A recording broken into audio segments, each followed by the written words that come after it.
nuestra red social en Facebook, Evópolis Acción Climática. Muy bienvenidos a todos.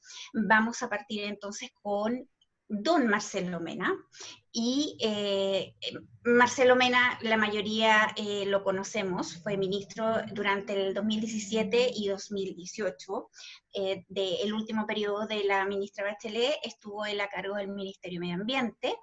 Y hasta marzo de este año, bueno, él es de base, su profesión de base es ingeniero químico. Ingeniero químico y bueno, su larga trayectoria incluye no solamente el ministerio, sino además hasta marzo de este año fue gerente de investigación y análisis en cambio climático del Banco Mundial. Ahora, desde marzo terminó ahí y ahora es el director del Centro de Acción Climática de la Pontificia Universidad Católica de Valparaíso. Es un honor tenerlo, la verdad, con nosotros, porque ha sido y sigue siendo un gran aporte dentro de todo lo que es la acción climática nacional e internacional. Muy bienvenido, Marcelo. Muchísimas gracias por haber aceptado la invitación. Así es que damos el pase para que él converse con nosotros. Vamos a hacer las presentaciones. Va Marcelo. Después vuelvo a entrar yo y le doy el pase a nuestro querido Max Correa y después seguimos con la ronda de preguntas y comentarios. Por favor, reitero todo a través del chat. Muchas gracias. Marcelo.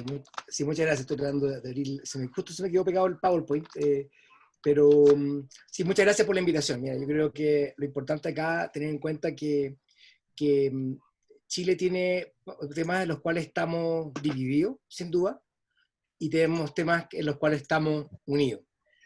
Yo creo que en la acción climática hay una oportunidad de poder tener un encuentro, y yo creo que hay que aprovechar esta instancia de consenso político con respecto a estos temas. Y de la misma forma me ha tocado poder colaborar con Max también bastante estos últimos meses para poder abordar esta temática del hidrógeno verde con respecto a lo que viene. Y también soy parte del comité del ministro Llobet para el tema de hidrógeno verde, y hemos estado colaborando hace mucho, desde la COP25, mi unidad, en la cual estuve en el Banco Mundial, apoyó muchísimo la presidencia de la COP de Chile.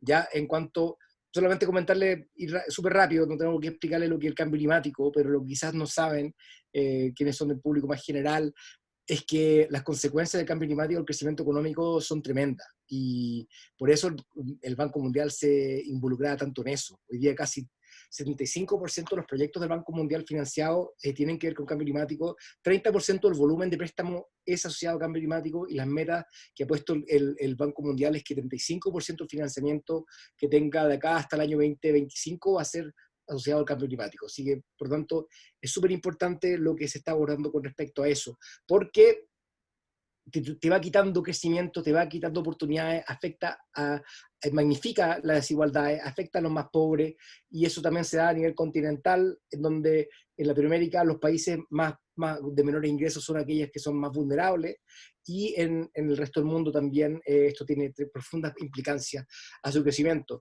Y también la escasez hídrica. La escasez hídrica también tiene una capacidad de poder frenar el crecimiento económico en forma muy significativa. África subsahariana, por ejemplo, donde gran parte de su PIB tiene que ver con el crecimiento de la agricultura, el hecho de tener escasez hídrica va teniendo tremendos impactos, y cuando hay menor producción de alimentos, cuando los ingresos son los mismos, entonces la gente significa que va a comer menos. Entonces, en 2015, por primera vez aparece algo que yo vengo siendo un activista en estos temas hace muchos años, pero el año 2015, por primera vez, sale un informe que dice que enfrentar el cambio climático es mucho más beneficioso que ignorarlo, y que se crea más empleo, ese empleo es inclusivo, que puede abordar temas como la contaminación atmosférica, y así generar más empleo.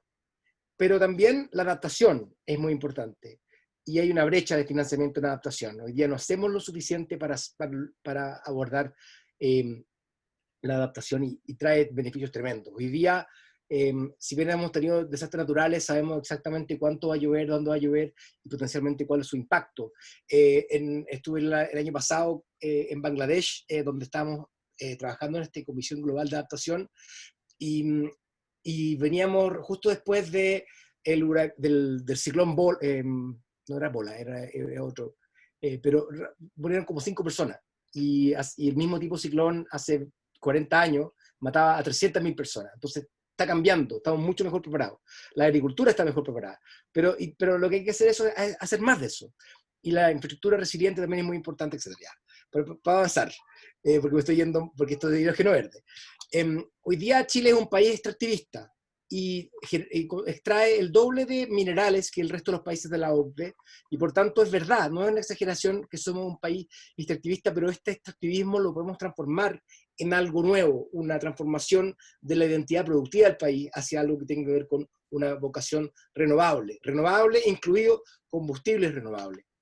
Y en este contexto, en plena pandemia, en una imagen surreal, la ministra Schmidt, ministro Llobet, se comprometen a descarbonizar cuando nadie se lo esperaba, dando esperanza al mundo. En un consenso técnico, no son muchos los países donde las empresas generadoras, en donde la SOFOFA, en donde las universidades dicen que hoy día invertir en renovables, invertir en la transición económica, ecológica de bajas emisiones, crea más inversión, baja los costos de operación del país y genera más empleo y crecimiento de lo que sería ignorar el cambio climático. Donde aparece una meta muy importante que tenemos que lograr, que tiene que ver con cómo hacemos la industria más sostenible y cómo logramos descarbonizarnos incorporando el hidrógeno verde, porque no va a ser todo eléctrico, porque hay limitaciones. Y donde también integrando esto con la descontaminación de las ciudades permite magnificar los beneficios. Y lo interesante que quienes no han visto estos temas antes entiendan que hoy día cada tonelada de CO2 que Chile va a reducir va a traer ahorros económicos de en torno a $23 por tonelada, y sumado a los beneficios en salud, en torno a $120 de ahorro neto al país por tonelada de CO2 reducida. En 2014 iniciamos una revolución energética en donde por primera vez medio ambiente y energía estaban de la mano. Veníamos muy peleados como sectores. Más de 7.000 megas de proyecto de carbón no vieron la luz. La gente se opuso en buena hora. Y así también unos 3.000 megas hídricos. Y bajaron las emisiones termoeléctricas en forma muy significativa por las normas que se hicieron. Y el sector agroindustrial también bastante. Y lo que se trabajó fue generar las condiciones de mercado que permitían que las renovables funcionaran, en donde una norma de emisión encareció la inversión en carbón, un impuesto verde encareció la operación, donde hubo una nivelación de cancha con las subastas energéticas que impulsó el ministro Pacheco, y eso ha llegado a que tengamos un consenso técnico y político de que hay que cerrar el cierre de las termoeléctricas. La energía renovable adelantó su curva de costo en por lo menos 30 años. Y eso ha transformado a que Chile hoy día sea una potencia renovable global, en donde ha invertido en torno a 14.000 millones de dólares en renovables, y en donde Chile es uno de los principales mercados del mundo en renovables. Pero vienen más revoluciones de por medio. Viene la revolución de almacenamiento, que tiene profundos beneficios en la resiliencia del suministro energético, en donde hoy día están subastándose sistemas tan baratos como seguir echando a andar una termoeléctrica a carbón. Y eso ha tenido beneficios a la electromovilidad, y no es casualidad que Chile sea el país que tenga más impulso de electromovilidad en transporte público en toda Latinoamérica. Pero esto va a requerir más materiales, va a requerir más cobre, acero, zinc, molibdeno, con turbinas cada vez más grandes, que requieren más materiales, baterías que requieren níquel, cobre, cadmio, en donde en total se va a requerir en torno a 10 veces más litio, en torno a 2 veces más níquel, y un 7% que no se ve tan importante de cobre, pero que combinado significa que va a haber una demanda mucho más grande, donde hay países que van a ganar con esta demanda mayor de materiales para la transición ecológica, en donde Chile va a ser beneficiado de una duplicación de la demanda de cobre, fruto de los compromisos que ha asumido el mundo con respecto a la descarbonización, en donde va a ser cada vez más importante los países desarrollados entienden que ya se están limpiando su materia energética y por tanto el auto que uno tenga va a tener que ser verde en su fabricación y va a poner enormes presiones al sistema minero chileno para bajar sus emisiones, porque va a haber emisiones mayores que van a requerirse para poder abordar y suministrar estos minerales por las tecnologías verdes que vienen por delante, en gran parte energía solar fotovoltaica y una gran demanda de aluminio, pero también de cobre y cobalto. Entonces, acá entra el hidrógeno verde. Hoy día tenemos que desplegar un paquete de estímulo fiscal para poder activar la economía. Y como Max también sabe perfectamente, la curva de costo de hidrógeno que vimos como bajó para solar no va a bajar sola por nosotros. No vamos a poder ser los testigos de esto. Tenemos que ser protagonistas de este cambio. Y eso tiene que ver con que se ponga el precio del carbono que corresponde para permitir competir las renovables, o poner un impuesto específico a la minería, es una idea que estamos flotando por ahí, específica para poder financiar la transición baja de emisiones. Y quiero decir algunas cosas que tengan en cuenta como finales, que hoy día Chile tiene tanta energía renovable que no sabe qué hacer con ella, literalmente. O la exportamos vía transmisión y lo que va a ser complicado, o lo podemos transformar en hidrógeno y transformarnos en exportadores netos. Y por tanto Chile, que tiene 50 años de cobre por delante, puede quedarse con una serie de pasivos ambientales tremendos, o puede en esta transición generar una capacidad productiva de hidrógeno verde que ilumine el futuro del desarrollo del país.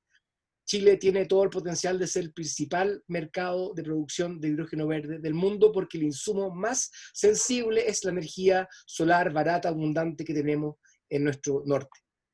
Pero también hay algunos desafíos, porque hay algunas cosas que van a funcionar con el tema de baterías, algunas aplicaciones con el auto eléctrico, etcétera, por la cantidad de kilómetros que recorremos, funcionan, pero hay aplicaciones más complejas que requieren de combustibles densos como el hidrógeno. Entonces, podemos tener autos en donde tiene sentido el auto eléctrico, porque la eficiencia del sistema es buena, porque la cantidad de kilómetros que tú recorres en un día te permite tener una batería, en el caso de mi auto eléctrico, en toda la parte de abajo, batería eléctrica, y eso me da 200 kilómetros de autonomía, pero la verdad es que puedo lograr lo mismo con 10 litros de benzina.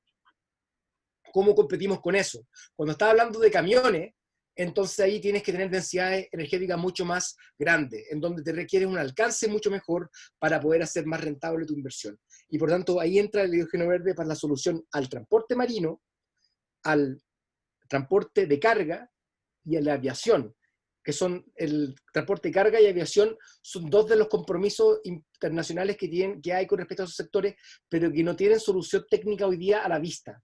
Y por tanto el hidrógeno verde es una opción para eso.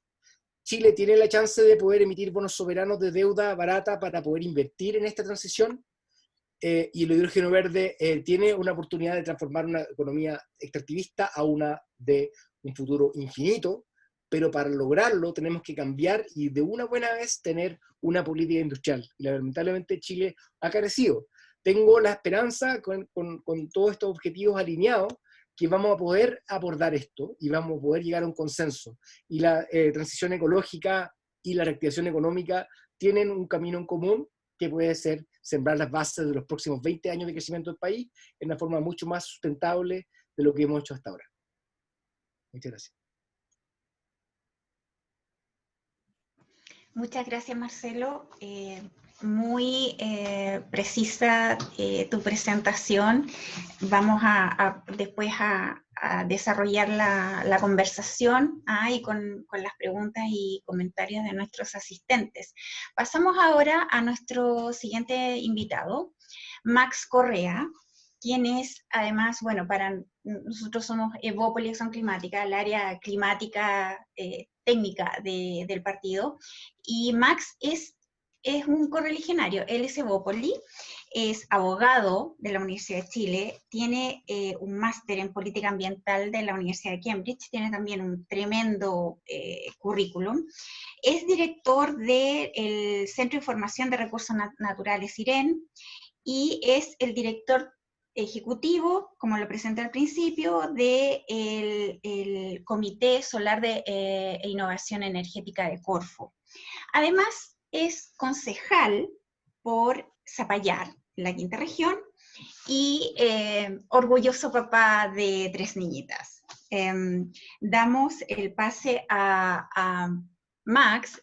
Le agradecemos también muchísimo, es una de las grandes figuras también de nuestro partido en gobierno, así es que muchísimas gracias de nuevo, Max, por aceptar nuestra invitación y nos vas a contar aquí a todos cómo está abordando Chile y el trabajo que hace Corfo en el tema de hidrógeno verde. Adelante, Max.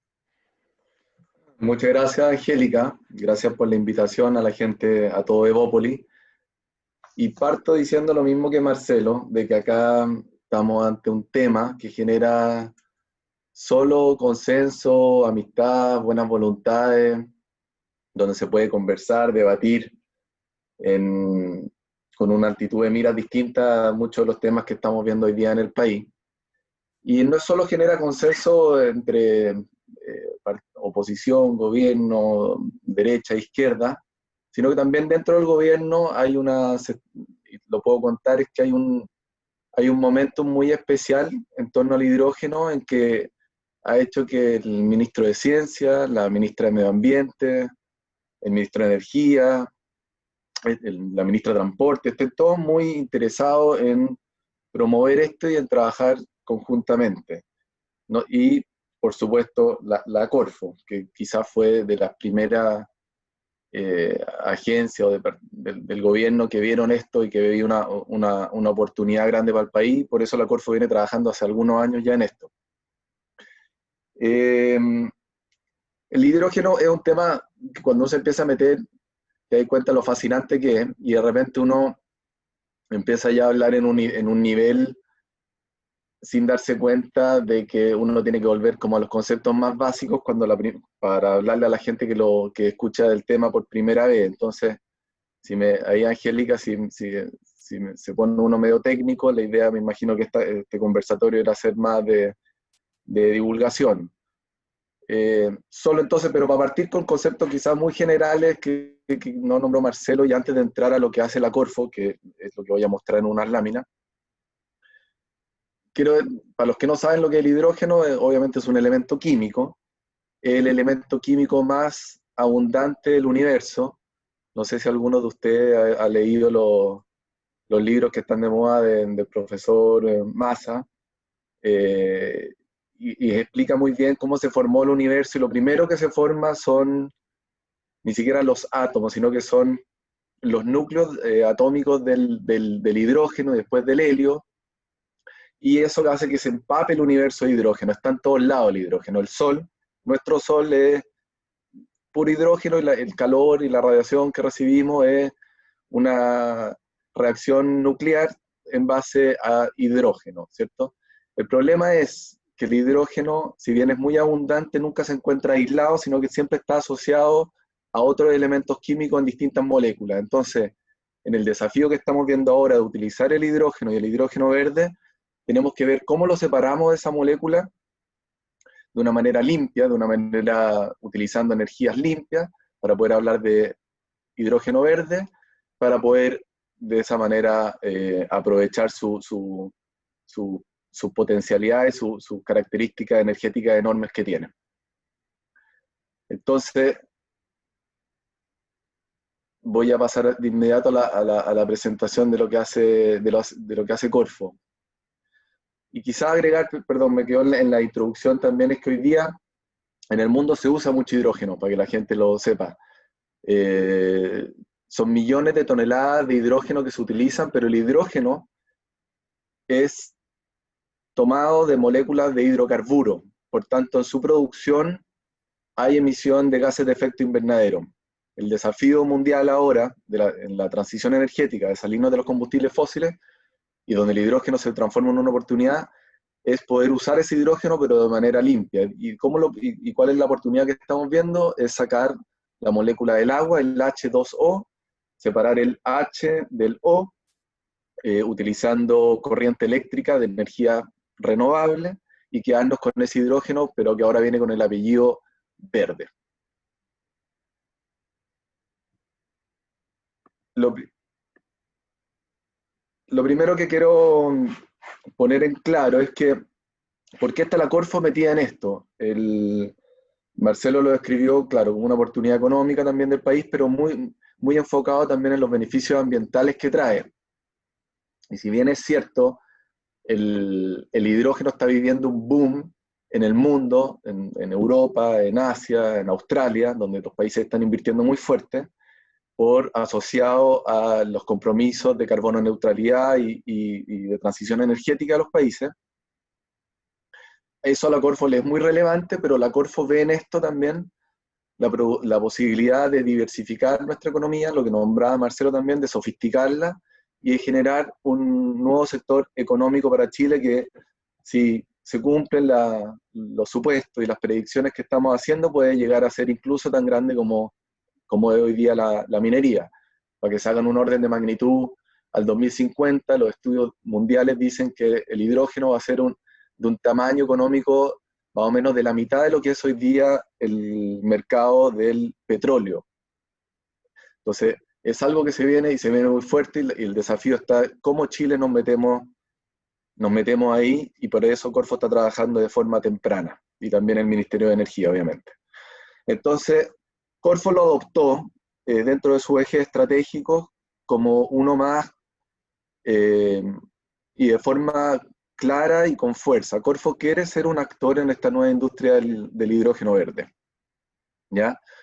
Porque cree en la creación de una nueva industria, ¿ya?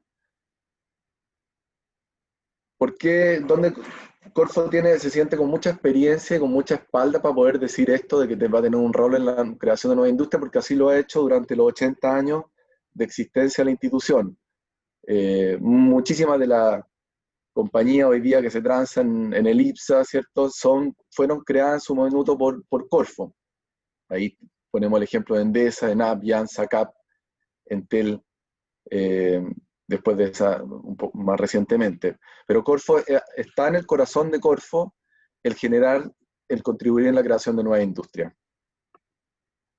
Esta lámina quizás es la lámina que más he usado en mis presentaciones y se repite mucho. Marcelo también la nombró, puso 1900 gigawatts, no sé, ahí tenemos una diferencia, 1860, 1800, pero un estudio que hizo la GIZ, que es la Agencia de Cooperación Alemana, en que calculó solo el potencial del norte de Chile de generación energética, y un estudio muy serio que incorpora elementos económicos, de mercado, de factibilidad técnica. No es decir, en el fondo, estos 1800 gigawatts no es cubrir una superficie con paneles solares o con plantas de concentración solar, sino que es identificando los terrenos donde podrían instalarse proyectos de producción de energía solar, y dijo que teníamos al menos 1800 gigawatts. Para los que no están metidos en este mundo, y para tener un orden de magnitud, Marcelo creo que dijo como 70, claro, 70, 75 veces la capacidad que nosotros tenemos de consumir energía, ¿cierto? De la capacidad instalada que tenemos. O sea, son un múltiplo enorme de potencial energético que no sabemos bien cómo aprovechar.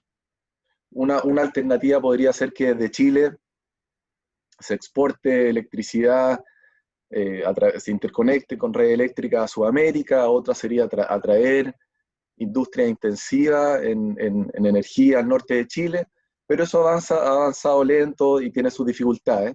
Y el hidrógeno nos abre la nueva oportunidad de poder aprovechar ese potencial renovable y de alguna manera cosecharlo, transformándolo en moléculas de hidrógeno, ¿cierto? Utilizando electrólisis del agua con energía renovable producida en el norte de Chile para nuestro consumo interno, pero también para exportarlo. Por tanto, es una enorme oportunidad para utilizar nuestro potencial renovable que hoy día está ahí, porque, como decía por ahí un colega del sector eléctrico, que Chile es el campeón de la radiación, pero no de la energía solar.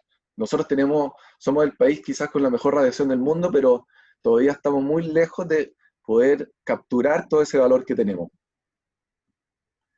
Le pedí hace un tiempo a Cristian González, que trabaja en el comité, que hiciera el ejercicio de calcular qué significa este potencial. y en base a una noticia que salió hace un par de años en el Washington Post, que decía que Chile era el nuevo Arabia Saudita solar.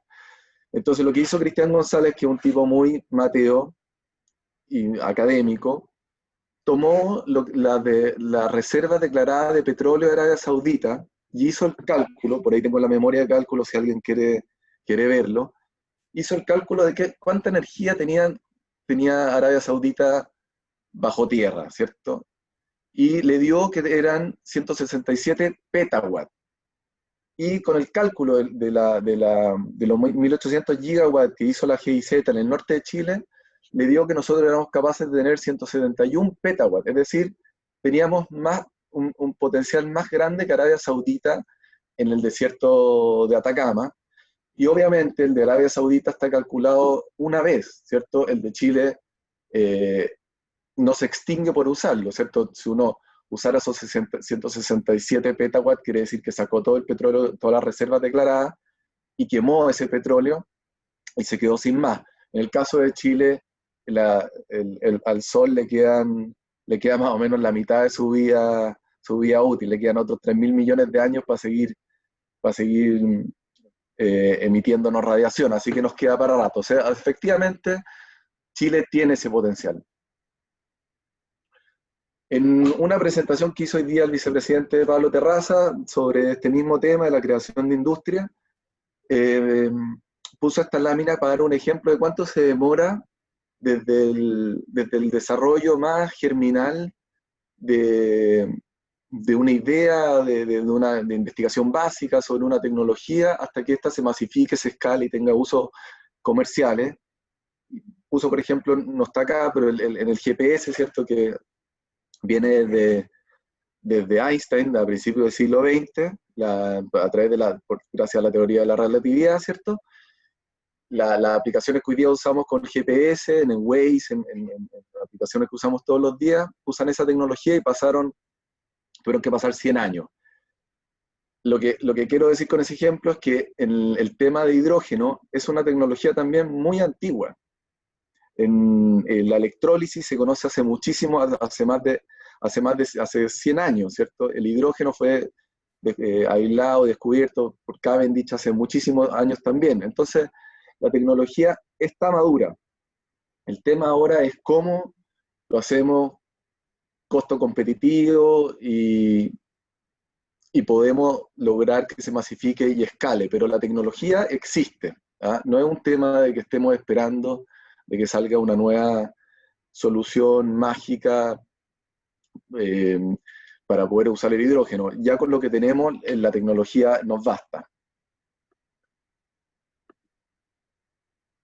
Un tema que tocó Marcelo también, que ha estado muy en boga, no solo en Chile, sino que en el mundo, es la reactivación que se viene post-coronavirus, ¿cierto? Y los nuevos paquetes de apoyo fiscal que tienen que ser lo que piden las sociedades, es que sea considerando una nueva relación con el entorno, con el medio ambiente, que incorporen la transición energética. El ejemplo quizás más paradigmático es el de Alemania, que no pone un peso en combustibles fósiles y pone una enorme cantidad de plata en hidrógeno, electromovilidad. Entonces, creemos también, y la Corfo está comprometida con la reactivación verde, y está revisando todo su set de instrumentos en cómo poder utilizarlos en pos de una reactivación verde y tener una nueva normalidad más verde que antes.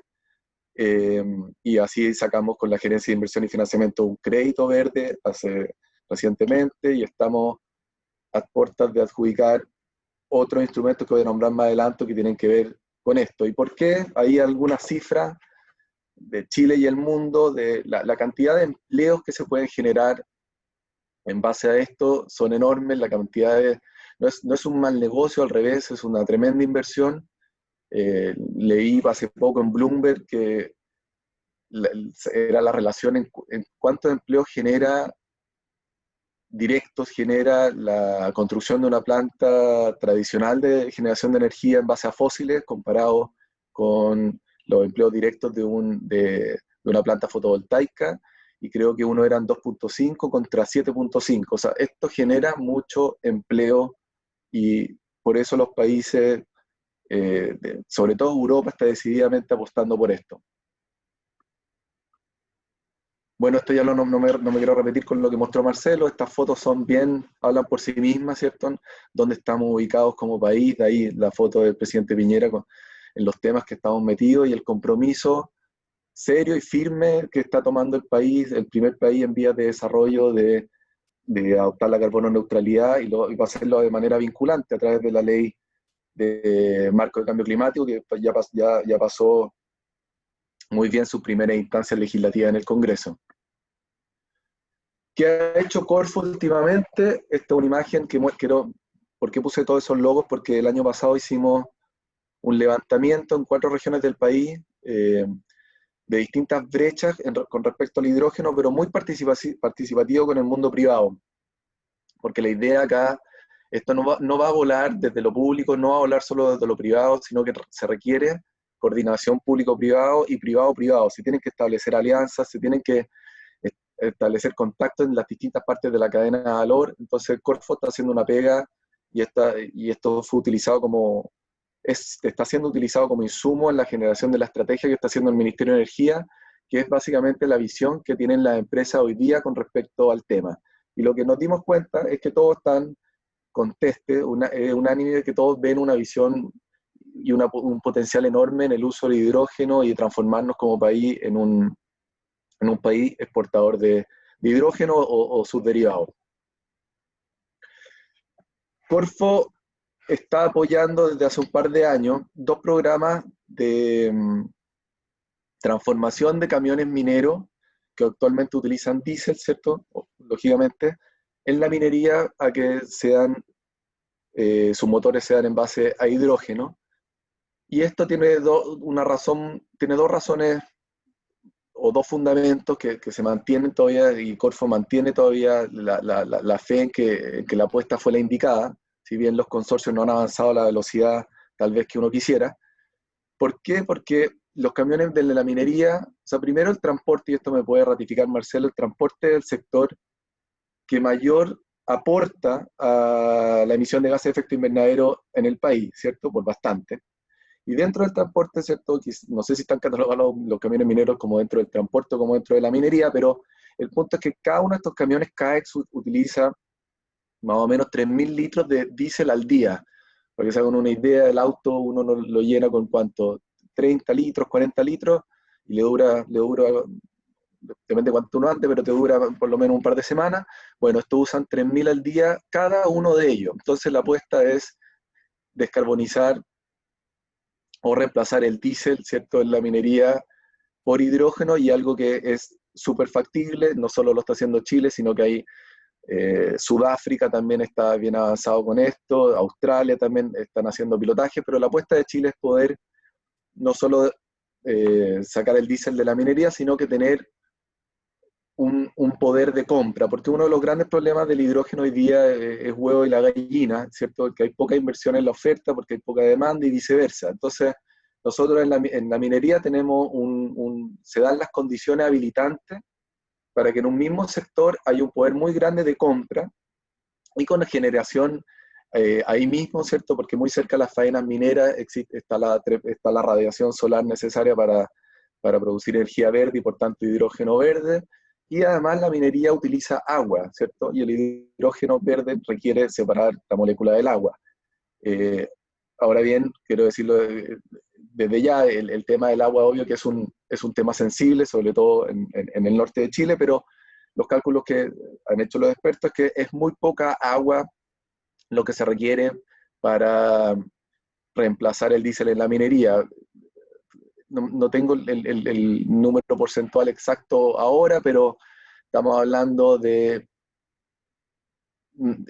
menos del 5%, no creo que era algo como el 2% de la agua que se utiliza hoy día para desalinizar en la minería, o sea, que se desaliniza, perdón, para ser utilizada en la minería, sería suficiente para reemplazar todo el diésel de los camiones mineros. Entonces no es un gran tema, y dentro del LCOH, que es el costo nivelado de la producción del hidrógeno, un 1 o 2% también el tema el tema del agua. Entonces en estos consorcios estamos, esperamos ver los pilotos ya andando el próximo año en los camiones. Hay en concurso también en Corfo otro de estos consorcios, en este caso uno es con combustión dual, que es como alrededor de un 80% se quema hidrógeno y un 20% diésel, y el otro es con celdas de combustible. Y Corfo está evaluando también otro proyecto para hacer con celdas de combustible en la gran minería.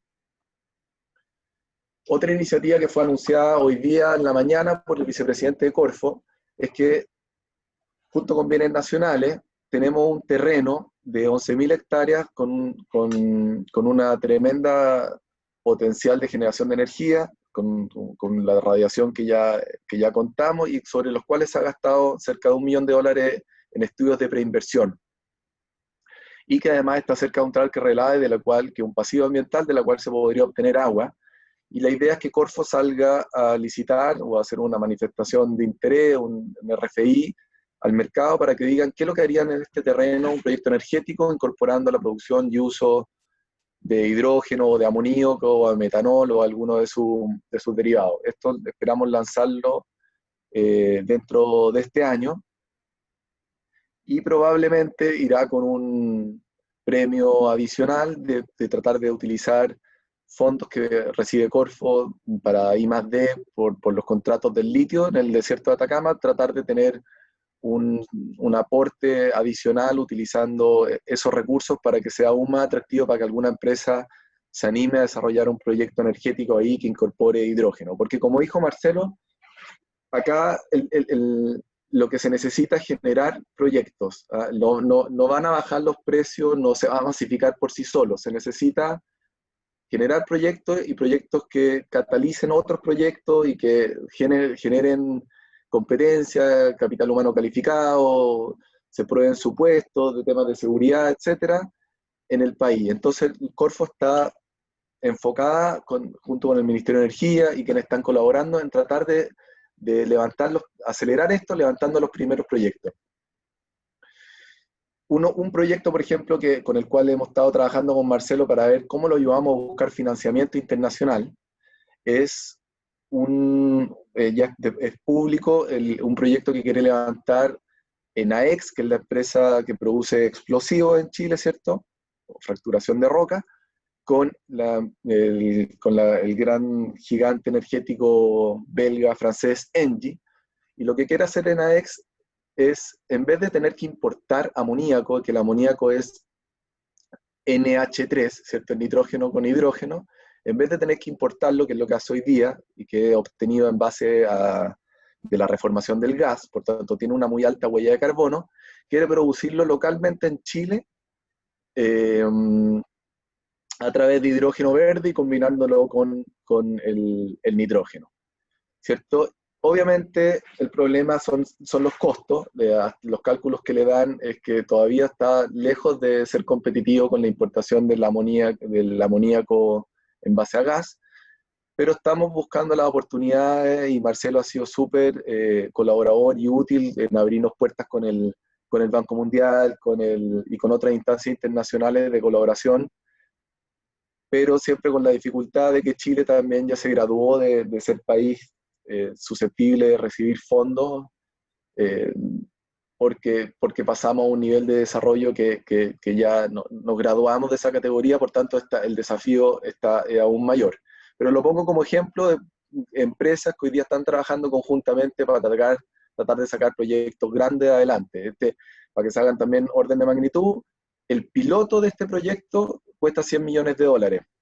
Llevar el proyecto grande, que es reemplazar todo el amoníaco que hoy día importa ENAEX, son más de $1.000 millones. Por tanto, requieren consenso y señales de mercado y que esté todo en orden antes de tomar una decisión de inversión de ese tamaño. ¿Qué más? Vamos a anunciar prontamente, ya salió la noticia, pero todavía no lo lanzamos. La Agencia de Cooperación con la Unión Europea nos adjudicó 350.000 euros, con los cuales nosotros vamos a hacer un llamado a concurso con el Ministerio de Energía y ellos, para financiar proyectos de hidrógeno o derivados en sus etapas de preinversión. La idea es que empresas se asocien y nos presenten proyectos lo más cercano a mercado posible para que este financiamiento de los estudios de preinversión no quede archivado, ¿cierto?, en la oficina de algún gerente, sino que se avance y ojalá podamos ver prontamente proyectos hechos realidad. Y puede ser para cualquiera de las aplicaciones del hidrógeno, en transporte o en calor industrial o en generación eléctrica, porque no sé si lo nombró Marcelo, pero el hidrógeno, una de las gracias que tiene es que es muy versátil, se puede usar en distintas aplicaciones. Y por eso mismo se lo ve como un actor clave en la transición energética, porque viene a reemplazar muchos usos posibles que hoy día son energizados con combustibles fósiles. La iniciativa, quizás, o sea, no quizás, definitivamente la iniciativa más grande que ha lanzado Corfo en apoyo a I+D en su historia, nace de los recursos que obtiene Corfo de los contratos del litio, ¿cierto?, de SQM y Albemarle, en este caso SQM, por la explotación del salar de Atacama. Estamos evaluando y se va a adjudicar muy prontamente, dentro de las próximas semanas, el Instituto de Tecnologías Limpias, donde desde lo público se van a poner 194 millones de dólares y además se requiere un 30% de cofinanciamiento desde lo privado para que quien se lo adjudique cree un instituto de tecnologías limpias basado en 3 ámbitos: energía solar de manera amplia, minería de bajas emisiones, ¿cierto?, y minerales y materiales avanzados para la electromovilidad, porque Chile tiene, en el norte del país, se da esa singularidad donde virtuosamente se une el distrito minero de cobre más grande del mundo, la mayores reservas de minería no metálica, litio del mundo, y esta radiación también, que es de las mejores, o la mejor del planeta. Entonces, la apuesta acá fuerte de Corfo es la creación de este instituto para que nos pongan el mapa y poder atraer desde todas partes del mundo tecnologías que vengan a probarse en las condiciones especiales del desierto de Atacama y que Chile se transforme en un polo de investigación en estas materias. Y el hidrógeno es parte fundamental acá. Todas las propuestas que están hoy día en evaluación traían, bueno, era obligación, pero todas traían un capítulo aparte muy fuerte en hidrógeno, en cómo probar tecnología, escalarla y acelerar el establecimiento de lo que se busca, que es una economía de hidrógeno en el país. Lo que nombré antes, por eso pongo la foto de Cerro Minador, en su minuto Corfo fue fundamental para el establecimiento de la primera planta de concentración solar de potencia en Sudamérica o en Latinoamérica. La planta costó finalmente más de 1.400 millones de dólares, tuvo otras condiciones de PPA, de lo que hoy día se manejan, pero el punto es que hubo un esfuerzo y una apuesta por aprovechar las condiciones del desierto de Atacama para generar energía limpia y en este caso energía síncrona, no variables, que nos ayudan a los desafíos que tienen las otras energías variables, ¿cierto? Y en ese minuto se hizo un esfuerzo fuerte de lo público, se hizo un concurso, eran 20 millones de dólares, y se apalancó también 20 millones de dólares de un fondo, no me acuerdo, Marcelo, si era SAFE, algo, no me acuerdo las siglas, pero hoy día en el fondo está más difícil porque Chile se graduó de esa categoría de poder obtener ese financiamiento concesional más barato. Entonces tenemos el desafío de articular a los privados para ver cómo podemos parar proyectos de hidrógeno de forma temprana, como se hizo con Cerro Minador. Y finalizo con esto diciendo que claro, el símil que es bueno para hacerse la idea de qué está pasando con el mercado del hidrógeno es lo que pasó con la energía fotovoltaica hace 10 años. En el 2010 no había ni una planta en Chile de generación solar fotovoltaica. y en 10 años todo cambió, y cambió rapidísimo. Ni una de las estimaciones de la Agencia Internacional de Energía la achuntó a cuán rápido iba a bajar los costos de generar con energía solar. Y la revolución, Chile la capturó bien, tomó buenas políticas públicas, y la idea es que hacer lo mismo con el hidrógeno, y en la década que viene, de acá al 2030, poder transformarnos en un productor líder en el uso, producción y exportación de hidrógeno y derivados del hidrógeno, amoníaco, metanol, incluso combustibles sintéticos hacia el mundo. Con esa termino, a Angélica, y te cedo la palabra y dispuesto a responder preguntas. Muchas gracias, Max.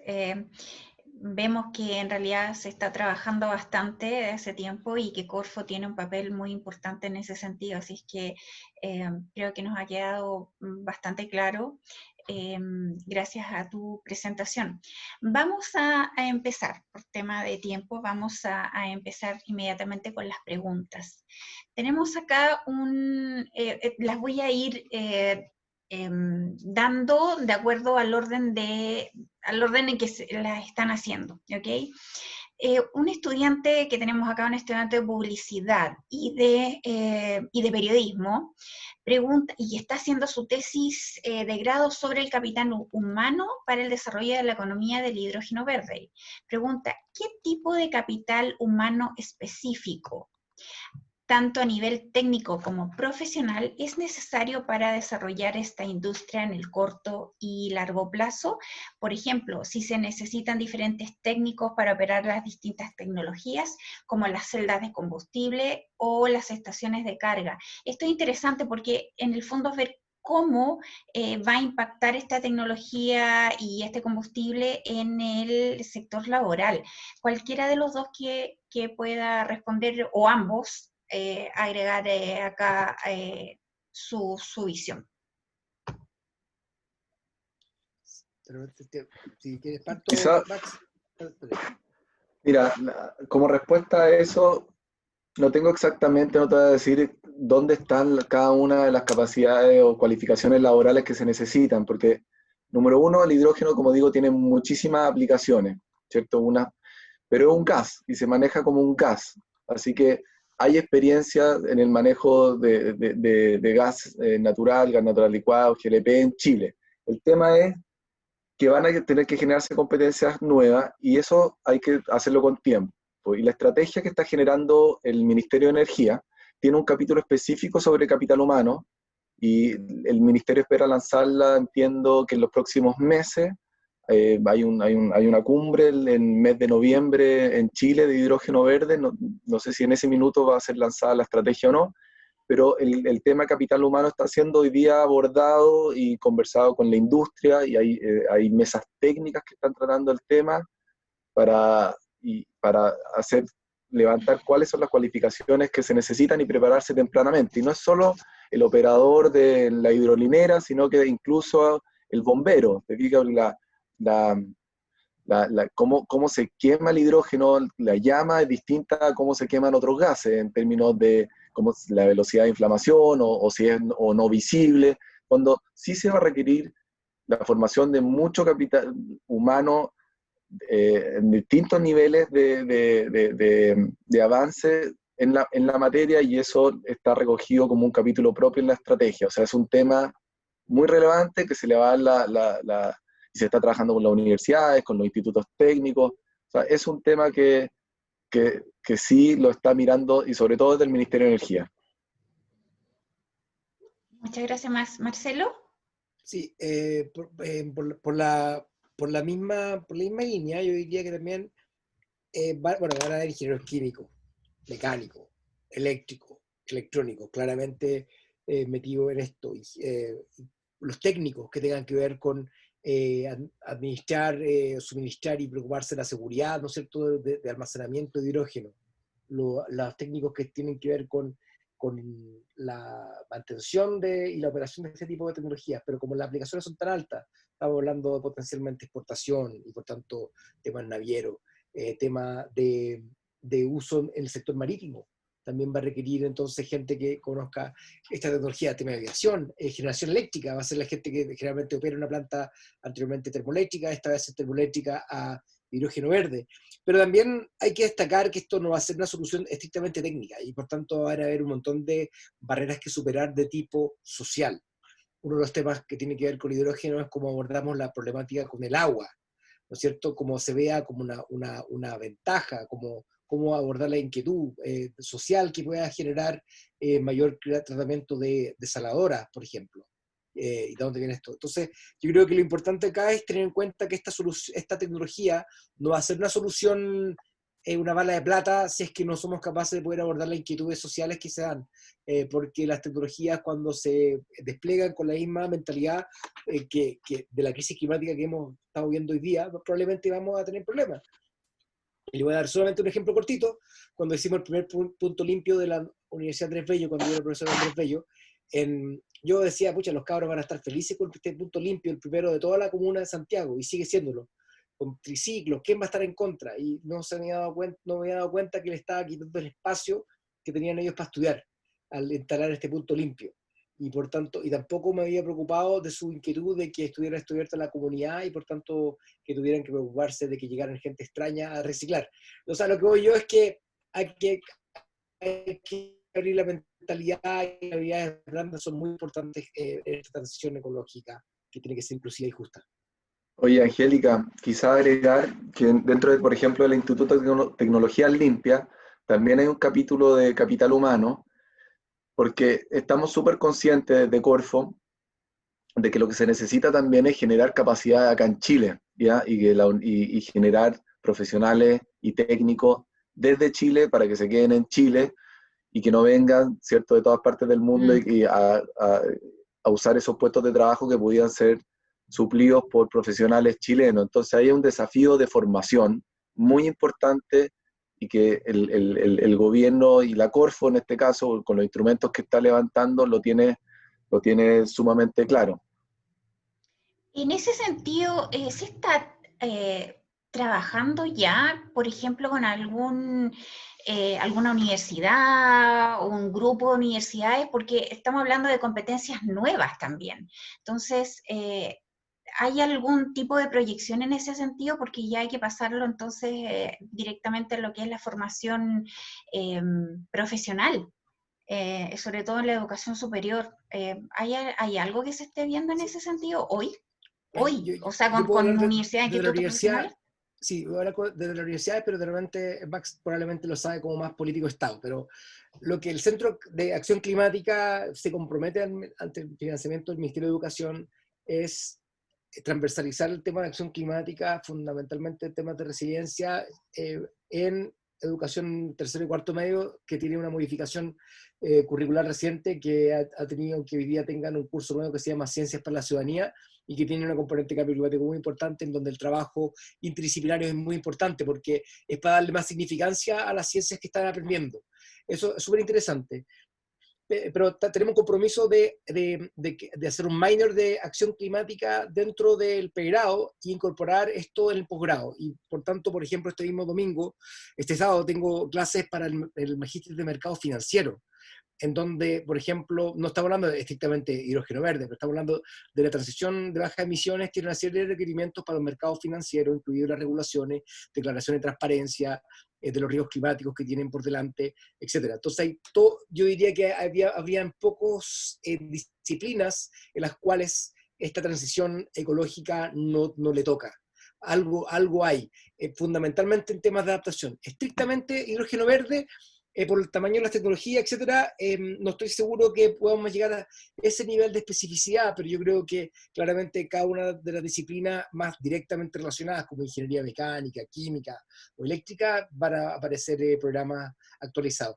Yo vuelvo a hacer clases por primera vez en casi 7 años, y te juro que tuve que botar todas mis diapositivas, porque estaban absolutamente obsoletas. Los cambios que ha tenido la tecnología a nivel global ha sido tan grande que realmente es tremendo lo que hemos visto.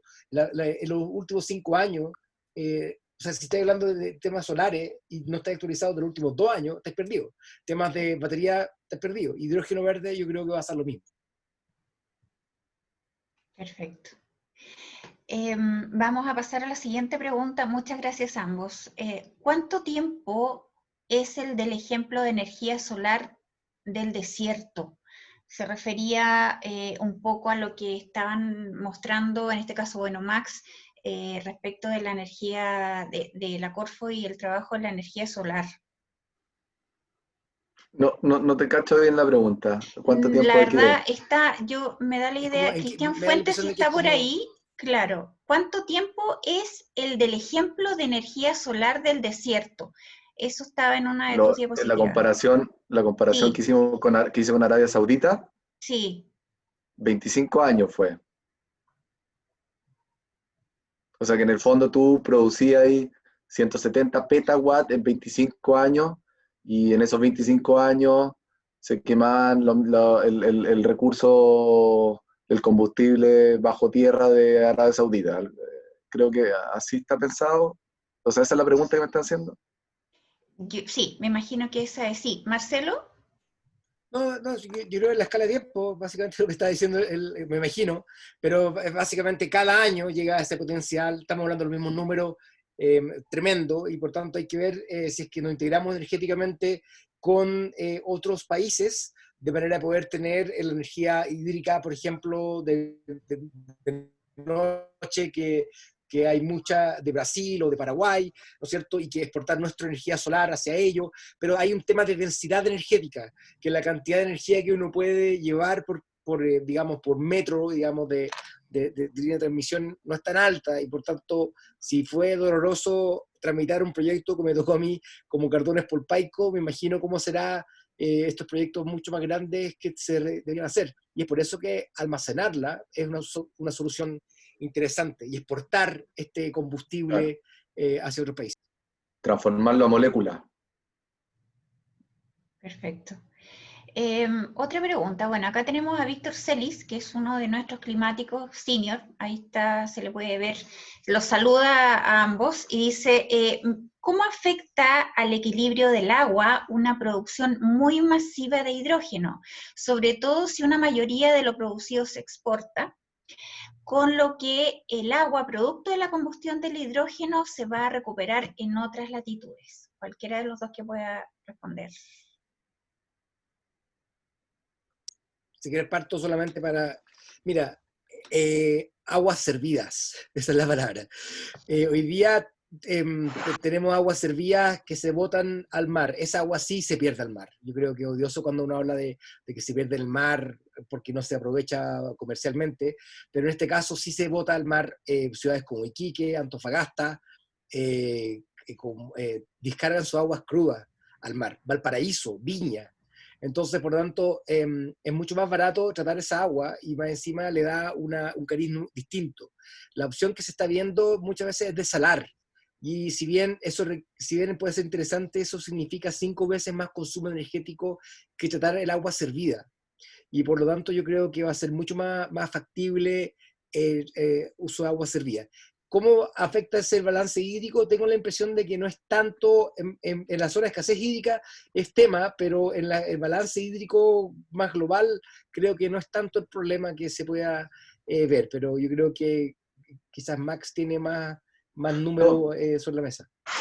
sí, yo creo que va por el lado también del agua servida de todas maneras o la creatividad del recircular o reutilizar agua. En el caso que mostré de este terreno en el norte, la idea era utilizar agua de un tranque relave de una de las divisiones de Codelco, que hoy día es agua que es un pasivo ambiental porque es agua que también obviamente tiene que pasar por un par de veces quizás por osmosis inversa, pero es agua que hoy día es un pasivo.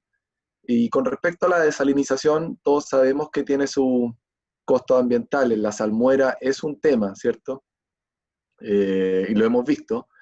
Pero lo que quise decir con el ejemplo de la minería es que hay procesos que hoy día ya utilizan agua desalinizada y solo van a ser viables en el futuro utilizando agua desalinizada y lo que están haciendo las grandes mineras, como por ejemplo la desalinizadora Coloso de BHP, que desaliniza como 2.500 litros por segundo. Entonces, una fracción muy ínfima de esa agua podría ser utilizada para producir hidrógeno a través de electrólisis, ¿cierto?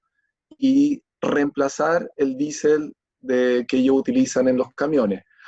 También hay que pensar que estamos hablando siempre del norte, ¿eh? Pero hay un potencial muy grande eólico en el sur, en Magallanes, y también ahí el tema del agua quizás sea, por los volúmenes que estamos hablando, sea quizás no sea un tema tan difícil de conseguir el agua, pero siempre va a ser un tema sensible del hidrógeno verde del agua y siempre va a salir la pregunta. Perfecto.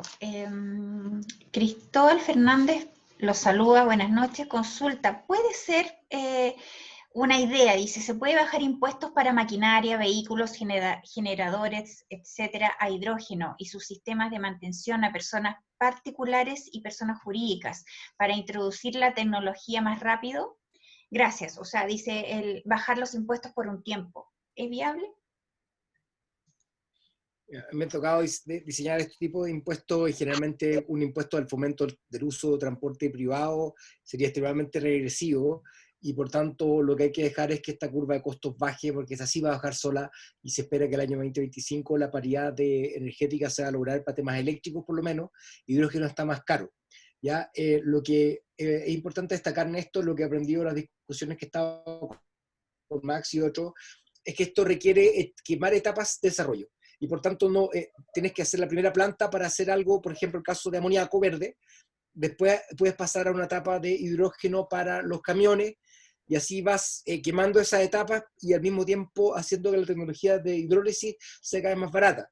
Y entonces solamente cuando ya tenga la escala grande de 1000 megas de una planta que sea una inversión total probablemente de 1.500, 2.000 millones de dólares, realmente el salto. Entonces, lo que falta hoy día es o reconocer el precio de la contaminación diésel para poder permitir que compita, porque hoy día es mucho más caro, quizás el doble, hidrógeno verde que el diésel, no sé, tú probablemente sabes la cifra mejor, Max, y cerrar esa brecha, o ponerle un impuesto directamente al camión minero que está exento del pago de impuesto al diésel como el resto, y tiene externalidades negativas. Entonces, en el fondo, no hay razón ambiental de poder eximir el camión minero de las externalidades negativas de un combustible fósil si es que tú lo haces a efecto para el transporte privado. Entonces, la forma de poder nivelar la cancha es esa. Entonces, o subsidias en la transición ahora, cosa que no le gusta mucho a algunos sectores, o le ponen un big fat tax, como decía el jefe de la OCDE, de carbon tax, un buen impuesto verde, de lo contrario esta cuestión no va a flotar. Un buen impuesto verde puede adelantar la llegada de la paridad de red con respecto a hidrógeno verde en 5 años, de acuerdo a lo que nos presentaron el estudio McKinsey. Y el presidente Lago ahí dijo, impuesto verde el camino. Y si ustedes ven alguna discusión que sale en Twitter, que ha puesto el Ministerio de Energía, que salgo yo, justamente estoy hablando de eso mismo. O es subsidio o impuesto verde, pero esta cuestión no va a funcionar sin un empujoncito hoy día. No hay que sacarle la ruedita a la bicicleta hasta que sepamos andar. Hoy día todavía estamos con rueditas. Sí, yo no quiero que me llegue un coscacho después de algún jefe, pero estoy súper de acuerdo con Marcelo y el carbon tax es un instrumento real que los países, o sea, hay países nórdicos que tienen como $140 la tonelada, y eso es real, porque ellos consideran que así internalizan la externalidad que están produciendo. Nosotros estamos en $5, pero este gobierno está comprometido con eso y también está perfeccionado. Pero más de fondo, lo que quiero decir es que quizá hay mecanismos o políticas públicas que no son las correctas porque son regresivas, como el ejemplo que dijo Marcelo, pero también yo creo que siempre, y el ministro de Energía también lo he oído, siempre se está abierto a la creatividad del diseño de mecanismos que sean los adecuados, porque nadie puede desconocer que el establecimiento de los bloques horarios fue uno de los grandes impulsores de que despegaran las energías renovables variables en el país, cuando Pacheco, el ministro Pacheco, ¿cierto?, puso los bloques y que uno podía, las generadoras podían vender energía desde las 8 de la mañana a las 6 de la tarde, sin tener que vender 24 horas al día o 24/7, eso les abrió la oportunidad de mercado para que ellos ingresaran y eso produjo solo efectos positivos, ¿cierto? Porque bajaron los precios de las licitaciones enormemente y es historia conocida, pero lo que quiero decir es que hay que estar abierto a los diseños regulatorios correctos para impulsar la industria. Y quizá ese no sea el subsidio, ¿cierto? O la rebaja temporal a la importación de una tecnología, sino que puede ser otro. Bueno, y un trabajo, la genialidad también va de la mano con la adaptación que tenemos que ir desarrollando. María Teresa Bravo pregunta, ¿cuáles son los horizontes temporales estimados para el desarrollo de esta nueva industria en Chile? ¿Y cuáles serían hitos centrales de nuestra estrategia al respecto? Cualquiera que pueda o quiera responder. Sí, Marcelo, solo muy, muy corto, porque la tengo aquí en la cabeza. Un amigo me preguntó, creo que está oyendo por ahí, me preguntó lo mismo, y la respuesta que le di es que hay que saber separar, ¿ah? Porque hay aplicaciones del hidrógeno que hoy día ya son competitivas en el mercado. La Walmart tiene en Estados Unidos la mayoría de sus grúas de los bodegones, la grúa horquilla, son hidrógeno porque tienen una ventaja con respecto a las grúas cargadas con baterías de litio, porque se cargan muy rápido. La otra hay que dejarlas cargando un tiempo, entonces son más eficientes en el uso del tiempo, y la tecnología que tienen que usar ahí no puede producir emisiones porque es un bodegón cerrado. Y eso ya es competitivo con el costo alternativo, con la tecnología alternativa. Pero hay muchos otros usos y que van a tener seguramente un distinto momento de ingreso al mercado, y va a depender de factores como los que estaba hablando Marcelo, de un impuesto al carbono, por ejemplo. Eso puede acelerar rápidamente que sea costo competitivo con su alternativa. Pero lo que nosotros vemos y lo que está pasando hoy día en Europa, y mira, ayer Arabia Saudita anunció una planta de 5 billones de dólares de amoníaco para exportárselo también al mercado europeo. Europa necesita proyectos para importar moléculas verdes, porque ellos ya importan electrones verdes desde Marruecos, qué sé yo. Entonces, se está acelerando la irrupción del hidrógeno en distintas aplicaciones. Y en algunos va a ser más rápido que en otros, y en algunos va a tener que competir, como por ejemplo en el transporte siempre va a competir con las baterías de ion litio, ¿cierto? Y el desarrollo tecnológico, Tesla, por ejemplo, no cree tanto en el hidrógeno. La compañía Nikola, que es competidor, ¿cierto? Sí lo cree, y van a ir compitiendo, y el mercado, van a entrar al mercado a distintos momentos. Pero en el tiempo hay usos del hidrógeno que sí sabemos que van a estar consolidados, y lo dicen por los estudios de McKinsey, por ejemplo, que en el amoníaco, que es el fertilizante, nosotros, ¿cierto? 2/3 de la población se alimenta en base a terrenos en los cuales se usó nutrientes, ¿cierto? Bueno, esos nutrientes son principalmente amoníaco. Y el amoníaco, el hidrógeno verde va a reemplazar va a producir amoníaco verde y va a reemplazar al amoníaco gris, que es el que hoy día se utiliza. No sé exactamente el minuto, pero sí va a ser algo que va a quedarse, y estamos todos bastante seguros de que eso va a pasar. Con respecto a la movilidad, te pedí un segundo, Marcelo, y me extendí, pero con respecto a la movilidad, en Europa ya lo estamos viendo trenes a hidrógeno, buses a hidrógeno, hidrolinera.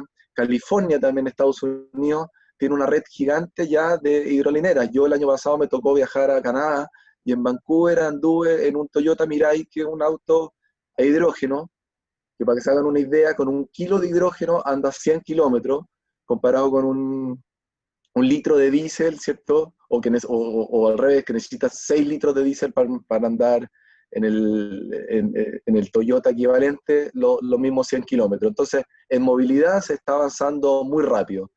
Donde seguramente se va a demorar un poco más, y es donde probablemente más se necesita, va a ser para descarbonizar sectores industriales que son difíciles de electrificar, y que producen muchas emisiones de gases de efecto invernadero, como es la industria del acero, la industria del cemento, la industria del vidrio, la cerámica, que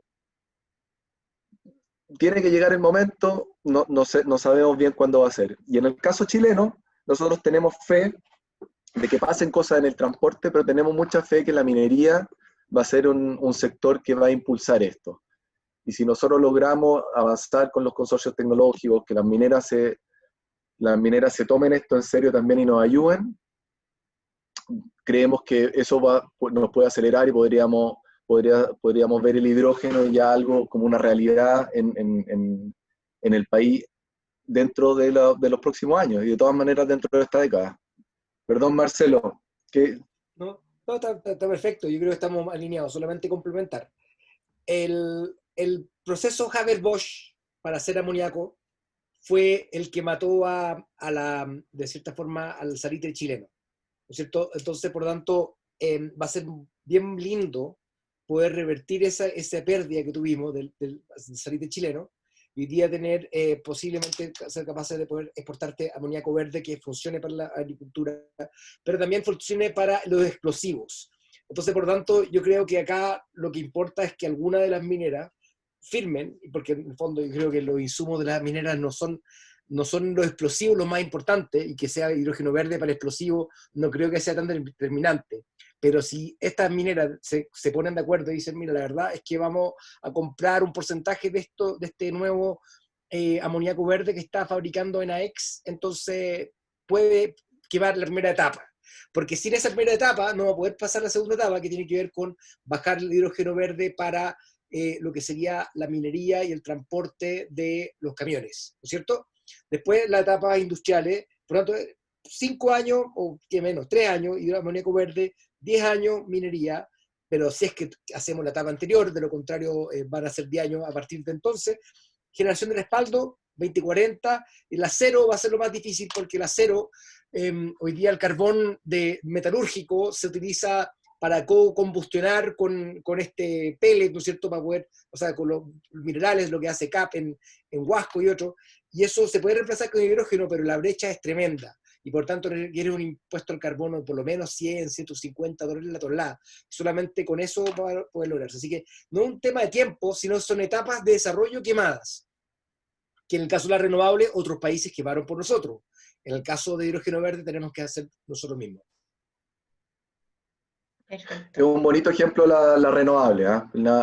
Lo que dije antes, los gringos le llaman el gráfico del puerco espín, algo así, que en el fondo no lo tengo acá para mostrarlo, pero lo que muestra es que todas las proyecciones salen como unas lanzas en que nunca la chuntan la Agencia Internacional de Energía, ni uno de las proyecciones ni pronósticos la chuntan a cuán rápido bajaron los precios y cómo se masificó la energía renovable. Entonces, acá estamos quizás ante un fenómeno similar.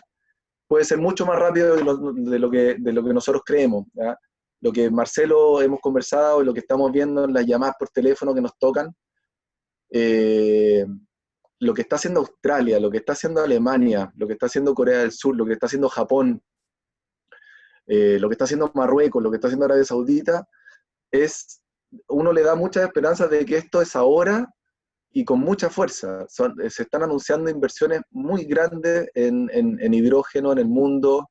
La Unión Europea la semana pasada lanzó su plan y son todos gigantes, ¿verdad? Y uno tiende a creer, ¿cierto?, que van a cumplir sus objetivos, son países serios. Así que es algo que se va a desarrollar de todas maneras durante esta década y tiene que estar consolidado al 2030, para el 2050 ser ya parte fundamental de la descarbonización. En Chile nosotros tenemos calculado más o menos un 20% de nuestra NDC para lograr la carbono neutralidad, el hidrógeno. El hecho de que la crisis climática se esté agravando, uno podría pensar entonces que este proceso también se acelere, en ese sentido, la toma de decisiones, propuestas públicas, y en ese sentido, ¿cómo ven ustedes que nuestro Estado, no hablo solamente de gobierno, el Estado de Chile está avanzando más rápido en ese sentido? Porque estamos siendo golpeados, bueno, tenemos la mega sequía, estamos teniendo eventos climáticos, la verdad, bastante particulares, que no son más ni menos que lo que se venía anunciando desde hace tiempo en la comunidad científica. Entonces, cómo vamos avanzando también de rápido, cómo avanza la crisis climática, vamos avanzando en este proceso también, en estas etapas, como dice Marcelo, que se están quemando, porque podemos decir ya el 2050, pero ¿nos sirve al 2050? 10 años sí, pero 20 años más, 30 años más. Mira, si mira hoy día, Joe Biden anunció algo que era impensado hace 10 años, perdón, hace un año, cuando Elizabeth Warren y Bernie Sanders y Kamala Harris lideraban en la discusión climática. Y hoy día no Bernie Sanders, sino que Joe Biden dice, vamos a cerrar todas las termoeléctricas a fósiles al 2035, todas, no solamente las de carbón, todas. Y ese compromiso te da cuenta de cómo lo rápido que ha cambiado la visión de pensar que hoy día un sistema 100% eléctrico renovable es posible. Yo creo que estoy interesado de saber cómo va a reaccionar nuestro amigo en común, Claudio Sebas, con respecto a eso, porque en el fondo, la verdad es que ha cambiado mucho todo esto. Yo me acuerdo que en el tiempo yo estaba como consultor 2013, yo apoyé un proyecto que fue mi única polémica que he tenido como consultor, conflicto de intereses, de MENA, que apoyaba una central a gas natural. Porque en ese momento, para mí, el enemigo del gas natural del carbón era el gas natural. Y por tanto, estamos en un momento que estamos viendo 5.000 megas de carbón, y la única forma de contrarrestarlo era que el shale gas que había matado al carbón en Estados Unidos llegara a Chile. Se demoró tanto en el proceso, no se aprobó ni una cuestión, no hay ninguna central nueva de gas natural que se haya instalado. Fue tan conflictivo que yo creo que esa etapa ya se saltó, ya no fue el combustible de transición, el gas natural. Yo creo que, de hecho, hoy día el gas natural es el enemigo del hidrógeno verde, claramente, a muerte. Y por tanto yo creo que Chile tiene que decir chao con el gas natural, a estas centrales que quedan por delante, como la de la quinta región, que es bien polémica, que nos pegaban harto por eso, los rulos. Los rulos, también Nueva Era, todas esas cuestiones. Campesinos me pegaron a mí, que supuestamente, yo lo único que quería traer gas natural para la octava región, que está lleno de leña y carbón y petróleo, y la industria no se puede limpiar porque no hay gas natural. Claramente era necesario, pero yo creo que vale la pena entonces pensar que las cosas han cambiado demasiado rápido y aprovechar esto. Entonces yo creo que la próxima oferta presidencial, por ejemplo, no va a ser cerrar las centrales termoeléctricas al 2030, es cerrarlas dentro del gobierno que te toca. O sea, todas las centrales termoeléctricas, y estoy convencido que eso va a acelerar la inversión. Esa es la paradoja más grande de la economía libre de mercado, porque hoy día están todos, el tablero está sitiado. Pegarle una patada al tablero con un cierre forzado, porque no va a haber mayor demanda de energía eléctrica, va a ser la forma de poder acelerar más renovables, más bajo el costo de energía, más rápido el hidrógeno verde. Yo estoy de acuerdo con Marcelo. Ahora, soy consciente de que uno tiene un sesgo, ¿cierto? Y uno se nutre diariamente de noticias, de grupos de WhatsApp y cosas que uno, de gente que está motivado, que es un creyente en una reactivación verde o en temas relacionados al medio ambiente o a la transición energética. Por tanto, uno siempre vive con un poquito un sesgo de las noticias que le gustan a uno. Pero como dice Marcelo, todo el rato se ven señales que uno dice, bueno, ya no hay vuelta atrás. Lo que nombró de Biden recién, Marcelo, impresionante. Lo que vemos en las elecciones en Europa también, cómo los verdes han ido creciendo, lo que vemos, los anuncios de los paquetes de reactivación. Habría que ser loco hoy día para recomendarle a alguien que invierta en un proyecto a carbón, por ejemplo. Vimos hace un mes más o menos que los precios futuros del petróleo estuvieron negativos, algo insólito. Bueno, yo creo que esas son señales de mercado, que responden a un estado de la sociedad global que va en esta línea. Y yo quiero creer en eso y es lo que veo. Así que yo creo que siempre existe el riesgo de que venga un rebote muy fuerte y que implique mayores emisiones o más business as usual, ¿cierto? Pero creo que estamos en un momento de cambio, un punto de inflexión, que ya el buque, que se demora mucho en mover de la sociedad, ya se movió hacia un lado y no hay vuelta atrás. Por ejemplo, lo comento siempre con mis amigos, que me impresiona mucho el caso de Tesla, ¿cierto? Que vale más que no solo más que Toyota, que es la compañía más grande después de él, sino que más grande que creo que las 4 juntas después.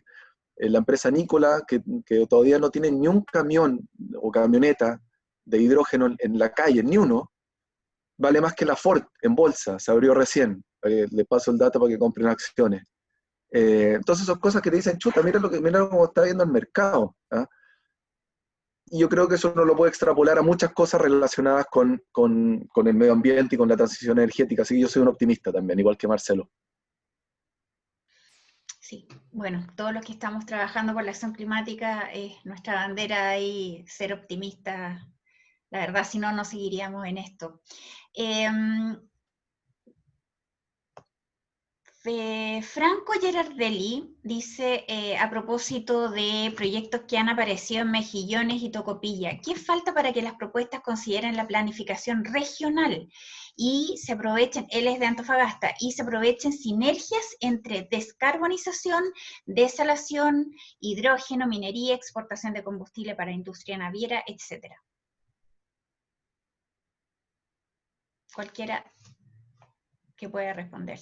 Yo partiría diciendo que falta una descentralización en la toma de decisiones. Yo creo que, entonces, por lo tanto, el problema que tienes es que muchos instrumentos de planificación territorial tienen que tener validación de Santiago.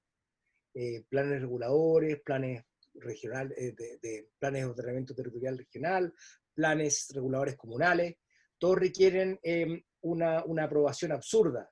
Algo tan básico como querer cambiar la dirección de una calle, un alcalde que puede haber tenido 90% de los votos, tiene que preguntarle al Ceremi de transporte que te apruebe eso, y así los presupuestos. Entonces, el problema que hay hoy día con la centralización es que yo soy de regiones también, y he visto la desconfianza profunda que tiene el establishment político de las regiones, es que hay que realmente descentralizar con presupuesto. Y por tanto, hoy día con el tema de adaptación eso es fundamental. Un plan de adaptación escrito en Santiago, aprobado en Santiago, firmado por un ministro de Santiago, no tiene mucho sentido si es que no tiene un correlato local, y yo creo que la descentralización de la toma de decisiones es fundamental en esto. Y una forma de hacerlo es súper simple. Gobernador regional es jefe de los Ceremi. Los Ceremis son todos alta dirección pública, que le responden al gobernador regional, y también le responden al ministro, y tienen el presupuesto no a nivel centralizado, y lo dejamos al gobernador regional simplemente administrando el FNR. Esos son los problemas que hay hoy día. Entonces yo creo que sin una descentralización tú te vas a encontrar con eso absurdo, de que el gobierno manda ¿cómo se llama? A permitir que la gente vuelva al cine de Coyhaique cuando no hay ninguno. Esos son los problemas que hay cuando hay falta de descentralización. Yo creo que esa es la barrera. Pero yo creo que quizás tú sabes más del tema del distrito solar, que es un proyecto Corfo, obviamente ahí, Max, perdón. Max, ¿quieres agregar algo? Gracias, Marcelo. No, es que la verdad de las cosas, justo cuando me entró un WhatsApp, y no por hacerme importante, del ministro, entonces lo tuve que ver, de energía, y entonces vi la respuesta de Marcelo que era sobre descentralización, pero no vi la pregunta. ¿Cuál era la pregunta? La pregunta era que, dado proyectos que hay en Mejillón y Tocopilla, ¿qué falta para que las propuestas consideren la planificación regional, aprovechando sinergias para descarbonizar, desalación, hidrógeno, industria naviera, minería, etcétera? No tengo mucho que agregar, me sumo completamente a la respuesta de Marcelo. Mi familia vive en regiones, la familia de mi señora vive en regiones, creo que yo tengo pega, soy concejal de una comuna en provincia. Creo que la descentralización es algo que se viene, que se va a implementar ahora prontamente, y hay que profundizar. Y la toma de decisiones y el uso de los recursos la voz de la región, desde la región, tiene que ser cada vez más fuerte. Y es un proceso en el cual estamos. Y creo que de nuevo, la tendencia, igual que lo que hablé para el medio ambiente, creo que en Chile la tendencia es clara también en ese sentido. Las regiones lo están pidiendo. Perfecto. Tengo una pregunta directa para Marcelo. Carolina Hernández pregunta, ¿cómo propone un impuesto a la minería en un país que no permite impuestos sectoriales? Bueno, reforma constitucional será una... No, pero se puede hacer, se puede hacer porque en el fondo la justificación está clara. Al contrario, yo creo que el impuesto específico hoy día discrimina de cierta forma, y por tanto un impuesto ambiental de carácter ambiental, como hicimos para el impuesto verde, está bien. En el fondo, hoy día nosotros hicimos un impuesto verde justificando de que había contaminación local y global que estaba causando estos temas. Hicimos que era con respecto a las turbinas grandes, la gran industria, justificarlo para que sea para la minería no sería un problema. Al contrario, sería simplemente ampliar el impuesto específico que tenemos hoy día solamente para aquellas maquinarias en ruta, aquellas que están fuera de ruta, y por tanto justificarlo no sería muy complicado. Ahora, recaudar para fines específicos es una problemática que la Constitución actual te impide. Eso no se puede constitucionalmente hoy día. Sí, exactamente. Entonces yo creo que una reforma constitucional para esos fines, a pesar de que siempre se puede hacer eso de lo específico igual. De hecho, hay un impuesto específico que se llama específico, que supuestamente es para poder hacer camino, pero igual está vigente. Así que yo creo que se pueden hacer esa recaudación específica, de todas maneras, simplemente haciendo un programa espejo para utilizar ese financiamiento para esos fines. Perfecto. Aquí Carolina Donoso dice, su pregunta apunta al trabajo interministerial.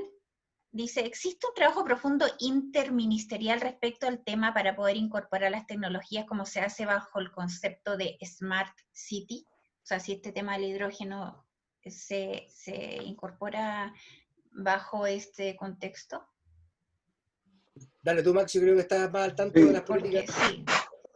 No sé si bajo el símil con el Smart Cities, pero lo que sí se está haciendo, y doy fe porque he participado bastante, que la división de prospectiva del Ministerio de Energía, donde está Carlos Barría y donde trabaja Benjamín Maluenda, están diseñando en el contexto de la estrategia participación de distintos ministerios que tienen competencia en el tema, y participa transporte, y participa medio ambiente, participamos nosotros en la COFO, pero también participa economía. En fondo sí hay una visión integradora o transdisciplinaria y interministerial al respecto, pero el ejemplo de Smart Cities no lo conozco tan de cerca, pero lo que sí, como te digo, doy fe, es que están participando los distintos ministerios desde el nivel más alto hasta las divisiones que ejecutan y implementan. Oscar Fuentes pregunta para Marcelo, ¿es necesario modificar el CIA para que los inversionistas no tengan incertidumbre, puedan, por ejemplo, tener mejores plazos de aprobación en proyectos verdes? Creo que el problema del CIA tiene más que ver con acortar camino y no pasar por las etapas de consulta que se requiere. Y por tanto, en la Corte Suprema está después del Servicio de Evaluación de Impacto Ambiental, después del Tribunal Ambiental, y ha sido súper claro de que tú no puedes acortar camino con la participación ciudadana. Y por tanto, los buenos proyectos hoy día se están ejecutando, aquellos que no han querido acortar camino. Hicimos grandes trabajos, incluso para comentarle algunos. Nosotros podríamos haber aprobado el proyecto Quebrada Blanca 2, y yo lo quería hacer de todas maneras, después de lo que pasó con Dominga, para poder demostrar que nosotros sí aprobábamos proyectos si eran buenos.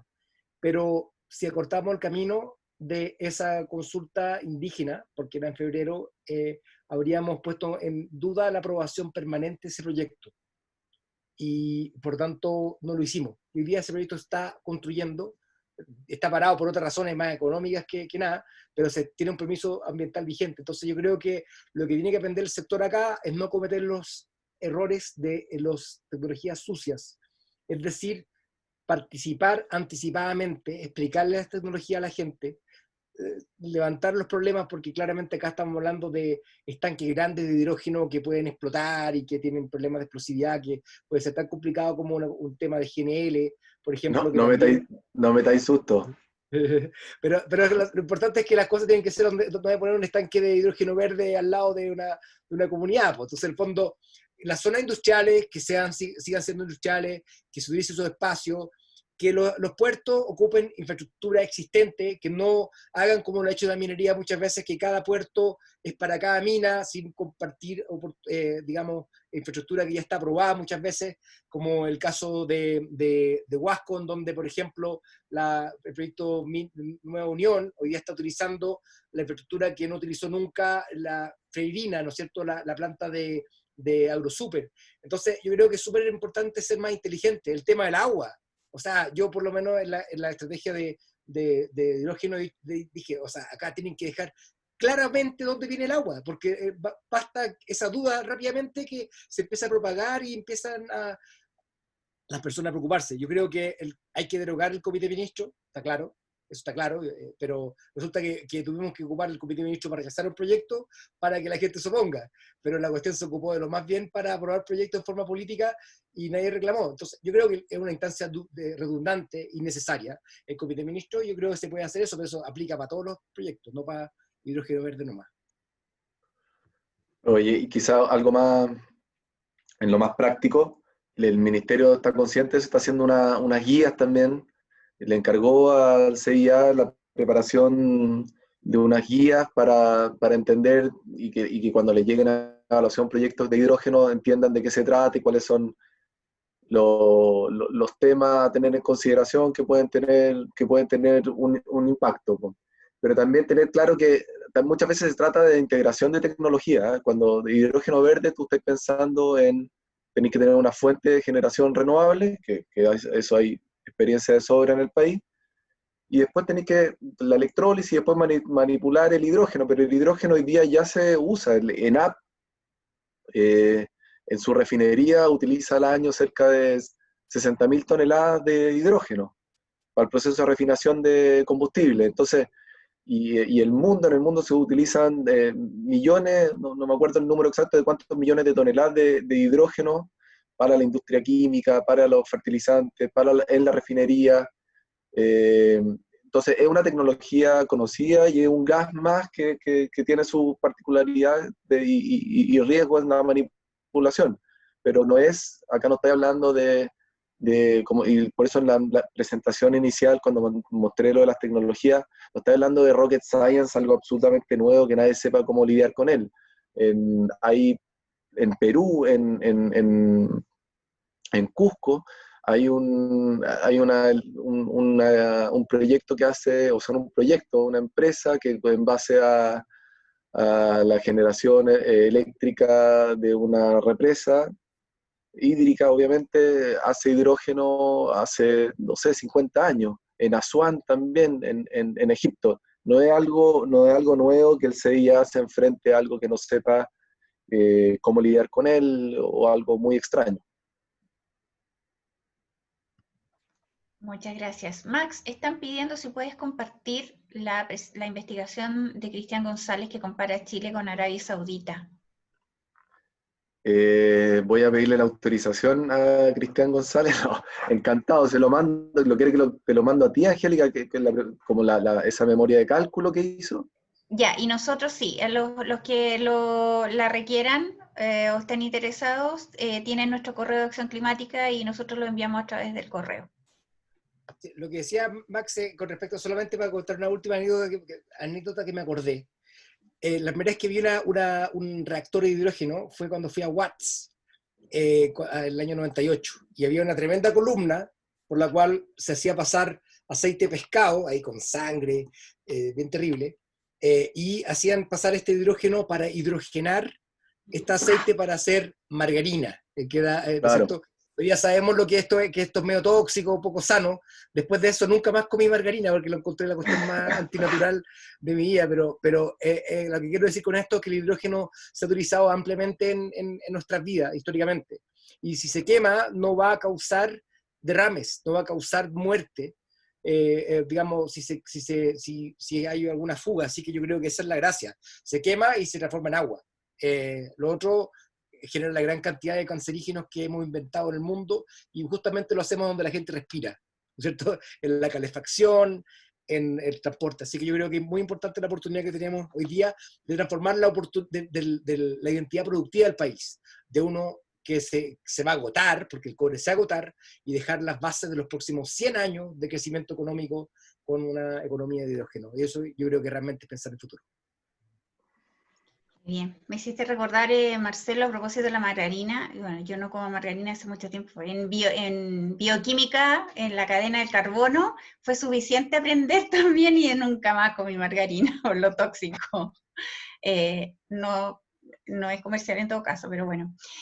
Jovanka Rendich, que es nuestra coordinadora de acción climática en la región de Coquimbo, es la coordinadora regional, pregunta, ¿se está trabajando en seguridad para desarrollar autos para el común de las personas, ya que el hidrógeno es muy liviano y en caso de derrame o fuga no se notaría como cuando hay derrame de diésel o benzina? Sí, Marcelo, yo quizá lo que te recomiendo es que vean unos videos de Hyundai que están en YouTube, que son excelentes.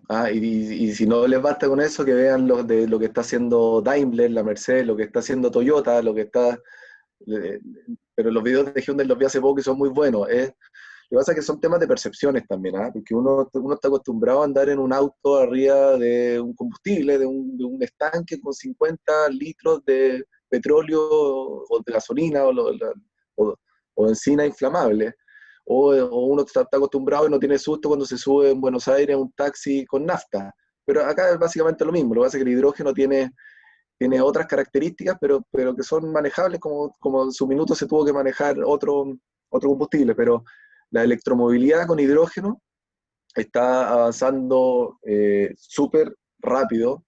Obviamente tiene un nicho que es más bien la carga pesada y la larga distancia, porque en los nichos más cortos, en el nicho de distancias más cortas, más liviano, sigue siendo más competitivo la batería de ion litio, pero hasta ahora no hemos oído de grandes desastres ni de grandes problemas, sino que yo creo que algo que la misma Hyundai, la misma industria automotriz va a saber manejar y va a ser igual a la percepción de usuario, va a ser igual de seguro ir a una hidrolinera, echarle este gas a tu auto, que ir a echarle moléculas de combustible inflamables también. Yo creo que todavía le falta un poco a los precios del auto hidrógeno. Yo creo que lo interesante sí que Toyota apostó a eso. Y otras marcas han tirado para lo eléctrico. Yo creo que está por verse cuál va a ser el futuro. Sí hay una tensión entre hidrógeno porque es visto como una solución para quienes tienen otros electrones no verdes por vender, que son las petroleras. Entonces hay una tensión que viene por delante con respecto a eso también.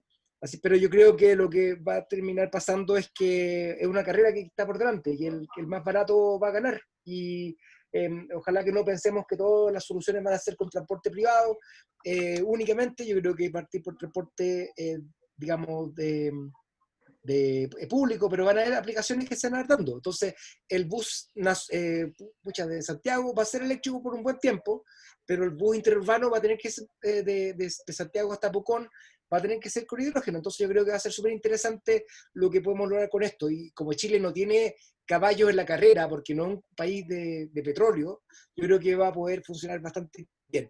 Pero un punto que me dijo en su momento Steven Chu cuando visitó, Steven Chu era el premio Nobel y ministro de Energía de Obama, y comentó, dijo, mira, ustedes pueden exportar metanol, ¿ya?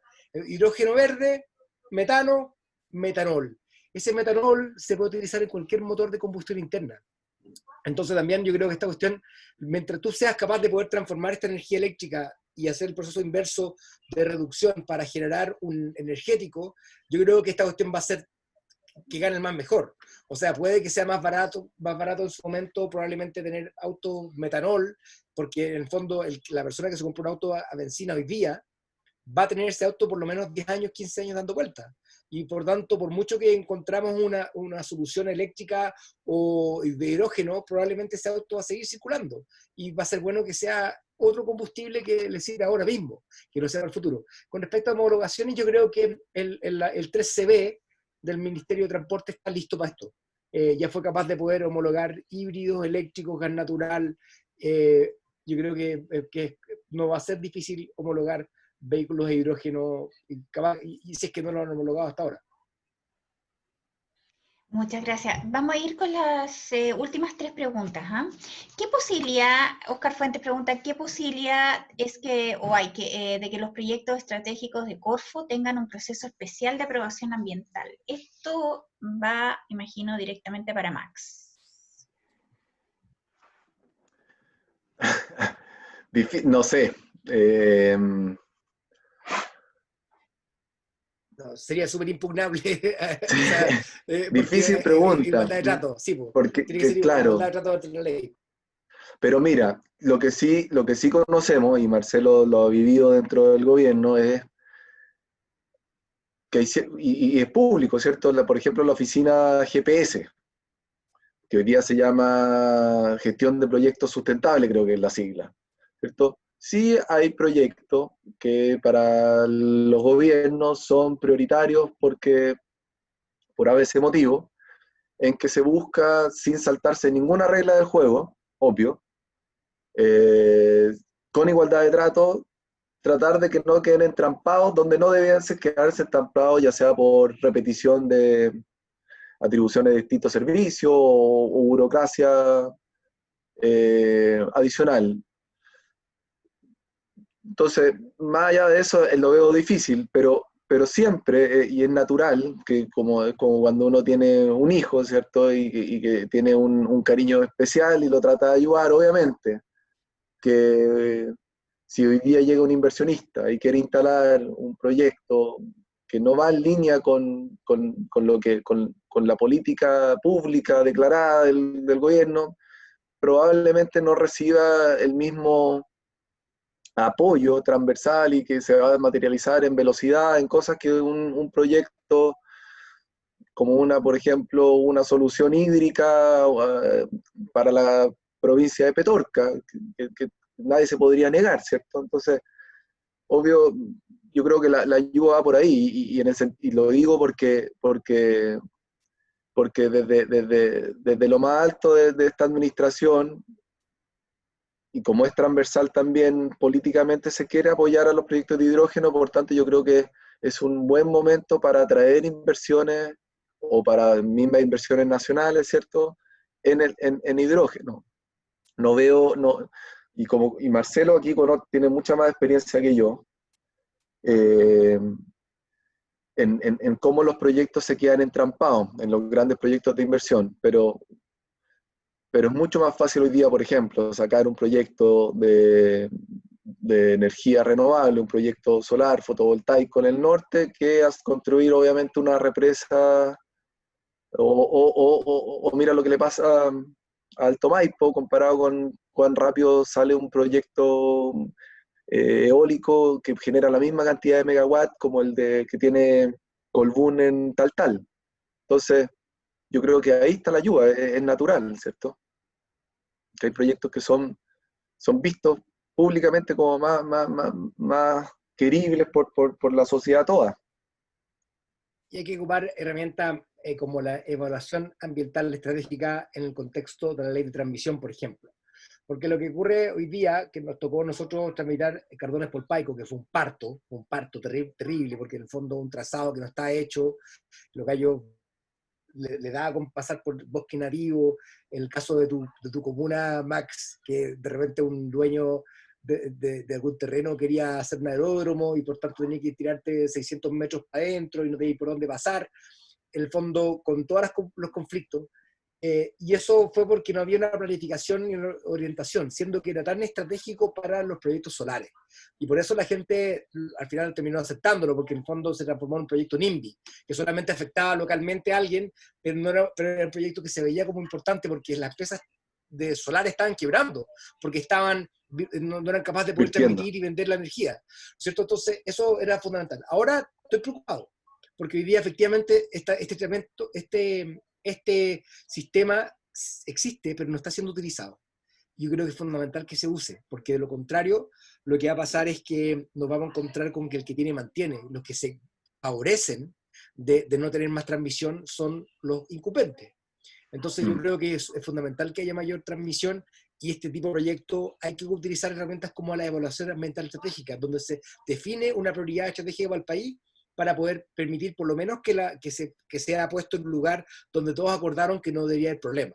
Pero en cambio, si tú estás haciendo rajando por todo el territorio 2.000 kilómetros al tuntún sin saber que te fuiste por el camino más óptimo ambientalmente, yo creo que va a ser mucho más difícil hacia adelante sacar así un proyecto. Y un tip, no hacer una estrategia de hidrógeno verde, por ejemplo, que dependa de la carretera hídrica. Eso ya sería un suicidio, porque hay veces que hay una cosa que le pasa a los titulares que se tiran con proyectos que son absurdos. O sea, si tú le explicas a alguien, a un taxista, cualquier persona, le explicas el proyecto y cualquiera dice, esto es ridículo, es absurdo. Entonces, imagínate si era difícil Hidroaicén, imagínense lo difícil que era sacar Cardones por Paico, imagínense lo que significa sacar agua del Alto Biobío, donde está la gente de Ralco, que fue desplazada por la central Ralco, y traerlo para acá, todo está mal. Y el hecho de que esta cuestión sea una idea es un problema. Y quisiera desearle suerte a quien quisiera tramitar ambientalmente un proyecto así, partiendo por la consulta indígena, por todas las zonas por las cuales pasaría. Imposible. Sí. Nicolás Mena pregunta, ¿qué pasa con las homologaciones de automóviles o camiones a hidrógeno verde? ¿Cualquiera? Lo había comentado antes, el 13B, el certificación, control y algo más del Ministerio de Transporte, cada vehículo que llega se homologa, pasan pruebas, si no tiene el estándar para Chile, ocupa el europeo, va a ser fácil, no va a ser difícil. Ya. Y la penúltima, Magdalena Traub, que es la coordinadora también regional, a propósito yo cuento, nuestra coordinadora regional en Ñuble, pregunta, ella dice, ella vio el comercial de los autos en base a hidrógeno. ¿En cuántos años se estimaría? Bueno, un poco hablando de las proyecciones que vimos hace unos minutos, ¿verdad? ¿En cuántos años se estimaría llegar a precios más o menos asequibles? Y la ventaja respecto con los autos eléctricos en términos de descontaminación, más allá también lo económico, etcétera.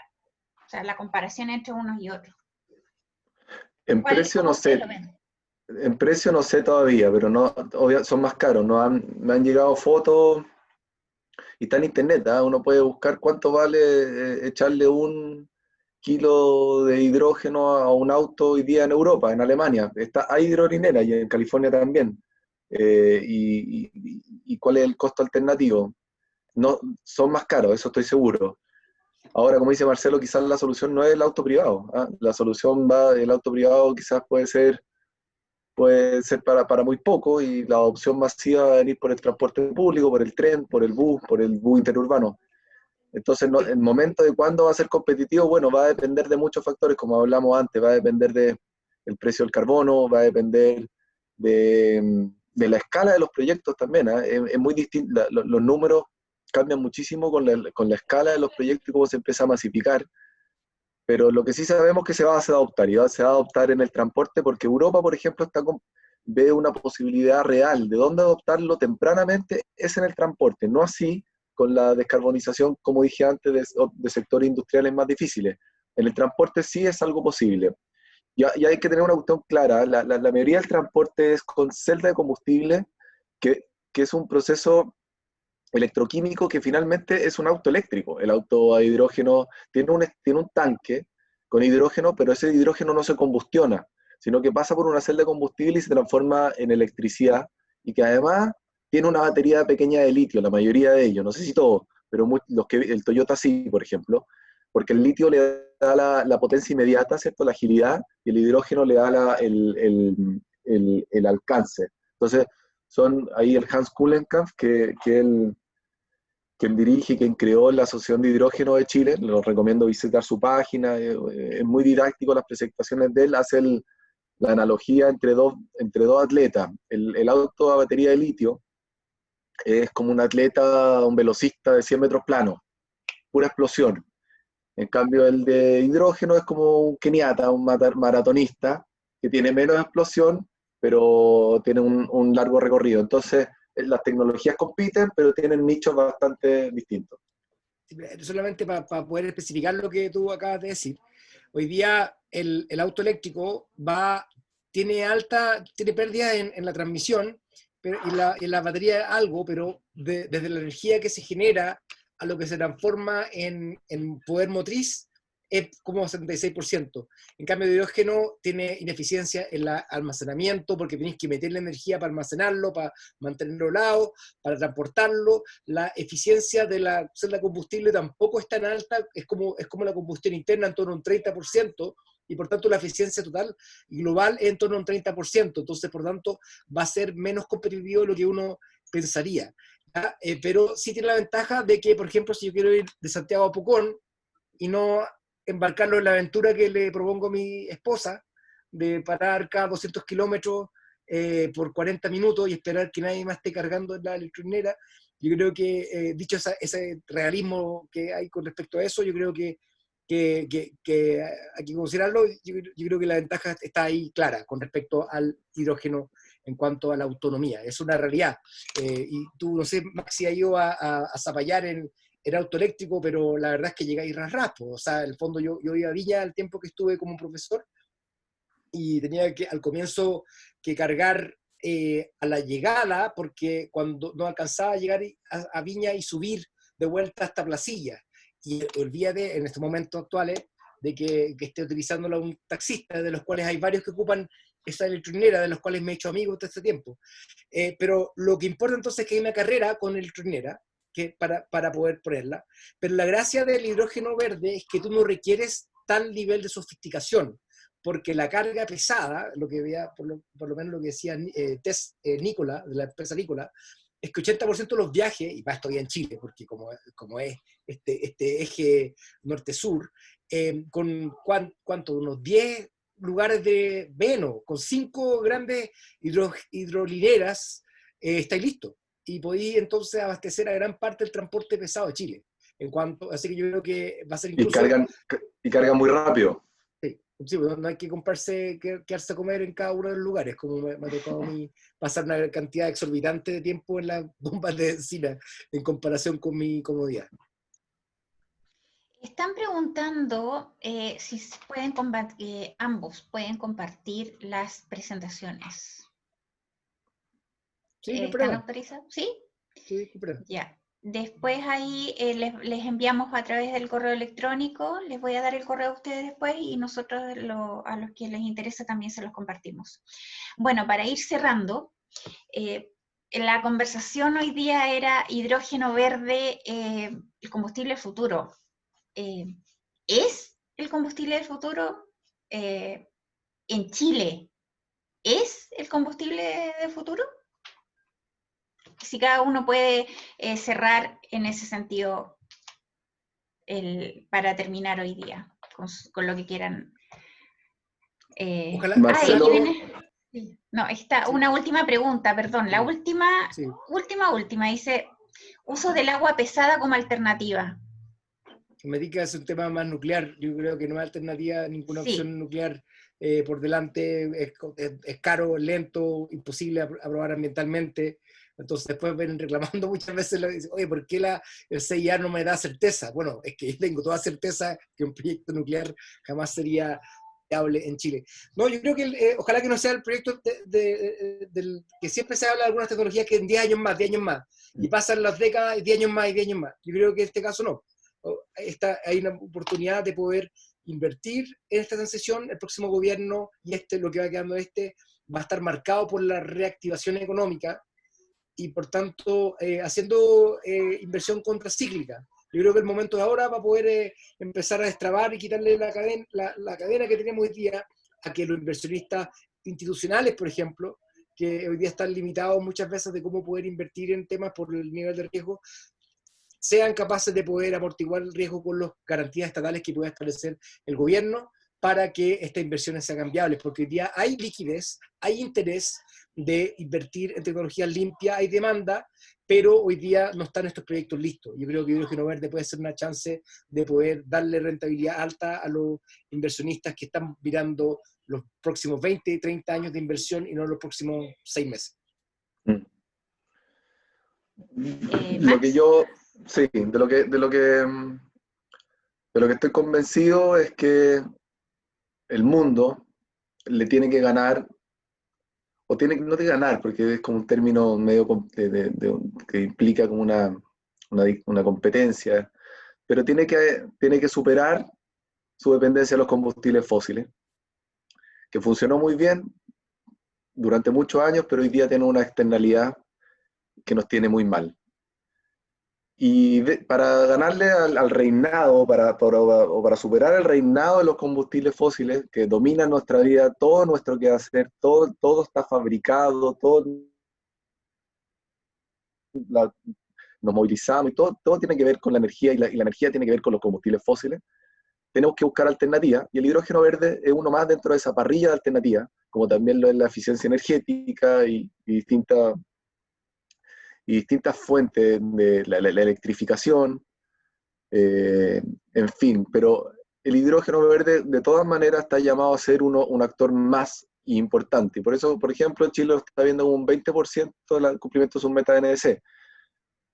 No pensar que va a ser el combustible que va a reemplazar todo el día de mañana, tal vez no es la buena manera de mirarlo, pero con que sí agarre un pedazo significativo de la torta que van a dejar de lado los combustibles fósiles, ya es una tremenda noticia para el mundo y una tremenda noticia para Chile si logra capturar un poco de ese valor. Si logramos nosotros suministrar la demanda futura, parte de esa demanda futura por moléculas verdes, porque quizá el correcto término es hablar de moléculas verdes, ¿cierto? Que es moléculas generadas a través de energías renovables. Ese es nuestro potencial, ¿cierto? Porque puede ser, como dice Marcelo, metanol, amoníaco u otros carriers que se le llame. Una molécula verde, si nosotros podemos capturar parte de ese mercado mundial por moléculas verdes, es una tremenda noticia para Chile, porque crearía de verdad un nuevo sector económico, y un sector económico verde. Y como dice ahí el presidente Piñera en una frase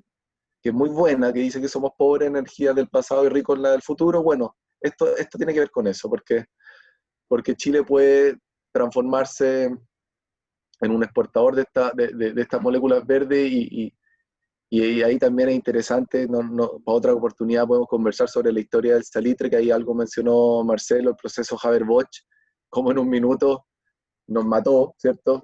Porque los alemanes descubrieron el salitre sintético con Haber-Bosch. Bueno, este mismo Haber-Bosch ahora, que nos va a servir para fijar el nitrógeno, para hacer el amoníaco, nos puede ser nuestra salida también para un nuevo despegue, un nuevo capítulo en la historia del país.